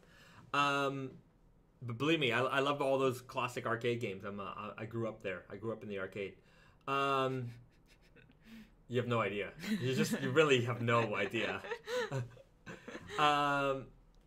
It sounds like you'd really enjoy MagFest. It's made for classic gaming, all private collections too. So much fun. Yeah, I probably would enjoy that. At the same time, like the retro like game stores here are incredible. Like the retro video game shops here in Japan, they have everything. It's priced. Like here's the thing. Like in North America, I can go to a retro like game store and like sometimes they have like some rare stuff.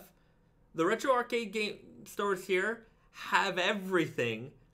Like anything rare you want, they got it, but it's also priced like equivalent. Like I find like if I go to a store in North America, maybe there'll be a couple of retro games that are over $100, and like that seems like a lot of money for a retro game, depending on the game or whatever, or like the scarcity or rarity of it. Sometimes more. I know the prices are going up like crazy, but like here it's just like, oh yeah, they have the amount of like $1,000 video games they have, like just sitting there on the shelf, like they got them. Like you want them, they got them. If you have the money, you can get anything you want here. Marvel's Capcom 2 Arcade Cabinet and Time Crisis. I loved Time Crisis. I loved those gun games. Time Crisis, Area 51, Maximum Force, House of the Dead. Yeah, I played a lot of those games. Point Blank. Played a lot of Point Blank. There was a game called Quick and Crash that I used to play a lot as well. I know all of the old arcade games. No idea. Electric Bamboo 2. I heard that all the Sega signage around certain areas of Tokyo were taken down. Yeah, the Sega arcades got purchased by another company. Well, I mean, arcades nowadays, they're not doing so well. They're starting to feel the same fate as the North American arcades. Yeah, well, Japanese arcades have outlived, like... Everywhere else because they adopted to, like, you know, the prize redemption, UFO catcher. UFO catchers and all the like picture booths. Yeah, pretty good booths. I spent a lot of money there, but it's like, you know, even that is not enough, I think, these days. And like all the arcade, not all of them, but most of them have like higher levels that are dedicated to actual games. But everywhere we go, like it's really like it's very sad. Yeah, like the first floor of every arcade is prize redemption games, so like UFO catcher games, and that's the biggest floor by far because that's certainly where they make the most money. But I think that without the tourist dollars, especially in Tokyo, they took major hits because every tourist comes in and throws in $10 or $15 into these machines. Yeah, you know, easily. Yeah. And also, I would have to say pretty good, which is like the picture sticker things.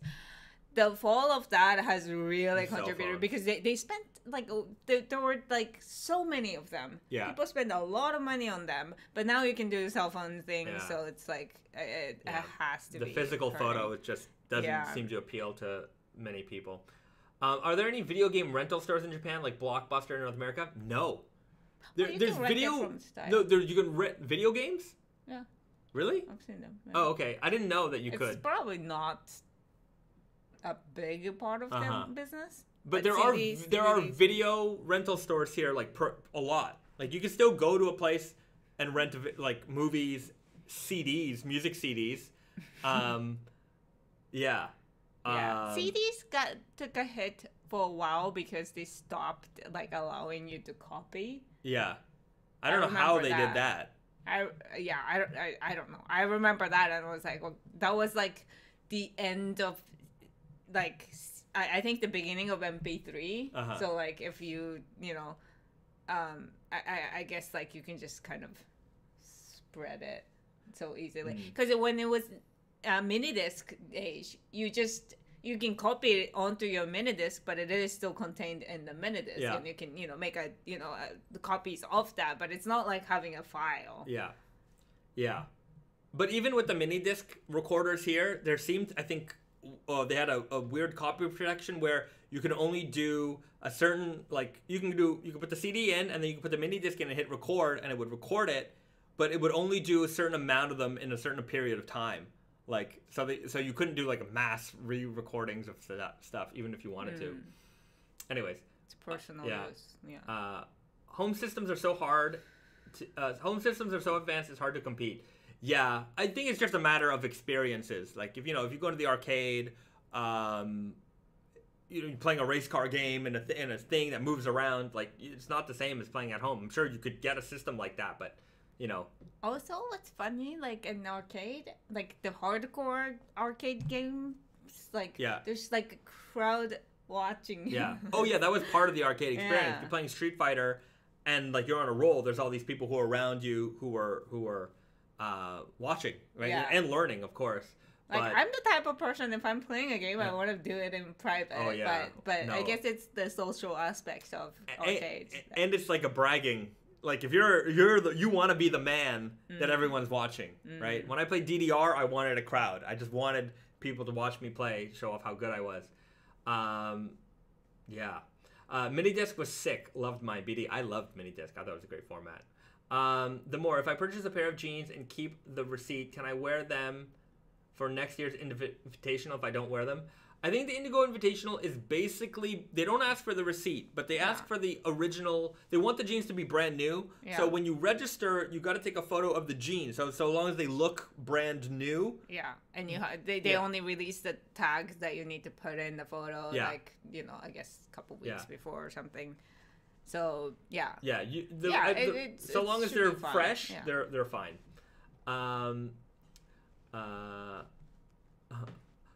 Richard Meza, Altered Beast was a great game. I think it visually looked cool at the time, but some of these games don't hold up. I mean, maybe at the time you play some of these games that they seem entertaining because our expectations were a lot lower. Yeah, I don't know if Altered Beast was a great game. I think it looked cool, especially those big graphics on the Genesis. Hey, I've worn my left-hand Twill for about 3 months. They fit fantastic when I bought them, but they've stretched out so much that I feel like I need a warm soak. I need to do a warm wash shrink. Any advice? That's from Harrison M. Yeah, give them a warm soak. Why not? There's nothing wrong with that. Jeans stretch out. That's the nature of jeans in general. I would say that a lot of people sometimes get a little hyper-focused on that. Jeans are not a suit. So them being a little bit loose, a little bit baggy, that's par for the course. That is the nature of jeans. That's how they wear. That's how they fit. If you want them always to be like this crisp, streamlined, garment, it's not going to be that way. But again, you can get it kind of back to its original shape a little bit more with, continuous or regular washing. And that's, with raw denim, because we generally don't wash our jeans as much. Your jeans are going to stretch out. So you're never going to maintain that same look, that same fit throughout the entire life of that jean. It's always going to be changing. And if you want it to go back to, that more like the original fit, then you got to do that rinse wash every now and then. Shrinks that fabric up, and it keeps it, it gives you that original shape. Then it'll stretch out again. Then you go back and forth with that. So just the way it goes. Okay. BD says, for snack time, could you pair the snack with a movie from your collection, like Wine and Cheese? That's a good idea. It's a good idea. So snacks time is becoming harder and harder, I would have to say. There's not much, like, interesting snacks left. Yeah, we'll have to. I don't know. We'll check the pantry and see what we got for snack time today. I didn't pre-think about this one. Yeah, but it is a good idea because if it's with something, we don't have to have the weirdest snacks. Yeah, that's true. Okay, let me go see what we got, and let me think of a movie. I'm gonna try and do this without much forethought. Okay. Well, let's see.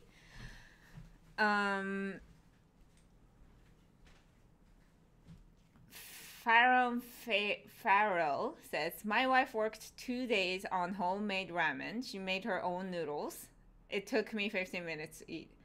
I don't know where this came from, but it is ramen is actually, if she made the noodles, that's really hardcore. But like if you're into making broth and stuff like that, it really takes a day or two, and it's a quick food. So that's why it's kind of makes sense to eat out a ramen, especially because it's not that expensive.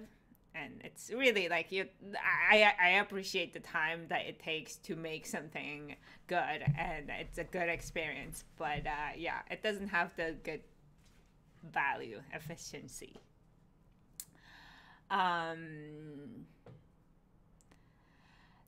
Before snack time, any more previews? Let's see what we got. I don't know.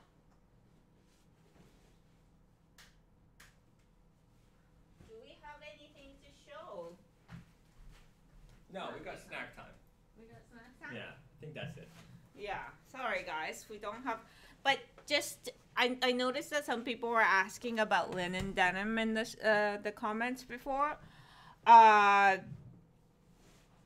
The linen denim is coming out this next Friday on the 13th. So everything in that the fabric will come out. Black, natural, jeans, jackets, everything. Fanfare of shrimp flavored potato chips. Well, we got them here in Japan. Don't worry. We'll have. That's what I eat exclusively, basically. Pretty much. Okay. What style were the new women's flower shirts shown recently? What style is that? So these ones are the Aloha shirt the camp collar shirt for ladies. The men's are called the Aloha shirt. The ladies are called the camp collar shirt. Just so that you know, yeah. It's a difference. The main difference, obviously, the sizing is a little bit shorter for the ladies. They also don't have the front pocket, so that's the main difference. Yeah, there. and it's the woman's way. Right? Yeah. Yeah, the buttons. Yeah. Okay. Francisco Michael, what do you think is a smarter linen buy? One of each color, or a chore coat and matching set? I would go with the matching set. Matching set is nice. It's like a nice suit. Yeah. Yeah, it's a nice like suit. Like a vacation suit. Yeah. Yeah. Okay. Let's go into snack time, movie review. Movie not review, but movie recommendation, pairing, wine and cheese pairing. And I don't know if you understand this reference. I do not. You do not. But if you're I've old never enough, seen this. We watched this together. Did we? Yes. So I've got the Simpsons movie, which Risa doesn't remember watching, but I'm not going to give away anything, but I thought it was a very good movie. If you're a Simpsons fan, this, I would say, is a very good, long episode. Not every Simpsons episode is great. This is a very good episode, long episode, movie of The Simpsons. And if you're old enough to remember, Butterfinger, spokesperson was Bart Simpson. Bart Simpson was when I was growing up, Bart Simpson was the spokesperson for Butterfinger. Never lay a finger on my Butterfinger. So we've got Butterfinger Bites, which is an import, which we got at Don Quixote in the movie theater size box. So I like candy that comes in the movie theater size box. I have a whole pile of them back there. I like eating movie theater candy with popcorn at home. I like to have that whole experience. If I could build out like a proper home theater one day, I would like to have a concession stand built in with all the movie theater candy, with a popcorn machine, all that good stuff. So we're going to do, I'm not going to review the movie, but look, if you're going to have a nice weekend, watch yourself some Simpsons movie, get yourself some Butterfinger. I think you've had some of these before. Me? Yeah. Yeah. You've had Butterfinger. Yeah. I love Butterfinger. Yeah. But yeah, this is a precious candy for me because you can't find this easily in Japan. And they have it packaged up extra because for some reason or another. Yes, Baysad, with a perfect combo, keep this pairing up every week. So that's what we're going to do. We're going to do snack time, movie pairing. Okay, that's fun. Great idea. I think that's a fun way to handle it. Yeah. Can you tell us about the cat house with the ears? Yeah. So this one... all felt. Wait. Yeah, it's all felt. It's actually really big. It's too big for our cats. But one of our cat likes living in this. Yeah. It's kind of gross too. We got it on Etsy? Yeah, we got it on Etsy. I don't remember the name of the store, but... if you look up like felt cat houses... I think there's multiple people, but like this, I got this a long time ago, and Etsy's a good place. Yeah, Etsy's a great place. Etsy. Okay, so is this my favorite movie theater candy? I like chocolate-covered raisins. Mm-hmm. That's Junior mints. Junior mints. I love junior mints. They're very refreshing. If you've never had a Butterfinger before, chocolate. Mm-hmm. It is such a And you good kind of got snack. this. I don't even know what it is in the middle, but it's crispy. It's crunchy. It's peanut buttery. It's delicious. Yeah, it's like a crunchy mouthfeel of like sugar. And there you have it. If you're Easy in to America, share. you should be able to get these. These are the bites form. Usually they come in a candy bar form. This is good though. Mhm. I really don't like the bar Oh, no. too much. Too much of the same taste. I could eat these all day. Kramer dropped the junior mint in heart surgery. Oh, yeah. I know. Have a junior mint. They're very refreshing. I do have a bunch of junior mints in the freezer right now. Yeah, and we have a lot of sweet tarts. Movie theater size, yeah. Always got to get the movie theater size candy. Okay. We're enjoying junior mints right now. BD, you're the man. Nice. Thank you. Enjoy. Yeah. All right. So, you know what, everybody? We're going to leave it there. It's been a fun live stream. It's been fun hanging out with everybody. I like jujubes better. Juji fruits. Yeah, The I Juju don't fruits. know if I've ever had it. Have I had it? Jujubes? Oh, you've had millions of them. Well, we get that big old bag from over the rainbow. Oh, those were Those are it. jujubes, yeah. Okay, so we're going to go there. We're going to leave it there. Carla Montoya, Venomous Teddy, BD, Francisco Michael, Farron, Pharaoh, Rice W5, Zim the Fat Dog, White Lightning, a.k.a. Aqua, Rice W5. I'm repeating myself. Everybody, thanks so much for hanging out here. Before you leave, don't forget to hit that like button. Subscribe if you haven't already. We'll be back again same time next Friday evening for many of you. So Friday evenings at 7 p.m. Eastern. It's a Saturday morning for us, but it's a Friday evening for many of you. We'll see you guys next week. Have a good weekend. Have fun. Eat some candy. Watch a nice movie. Do something nice for somebody. And we'll see you guys next time. All right? Thanks, guys. Thanks, everyone. Bye-bye.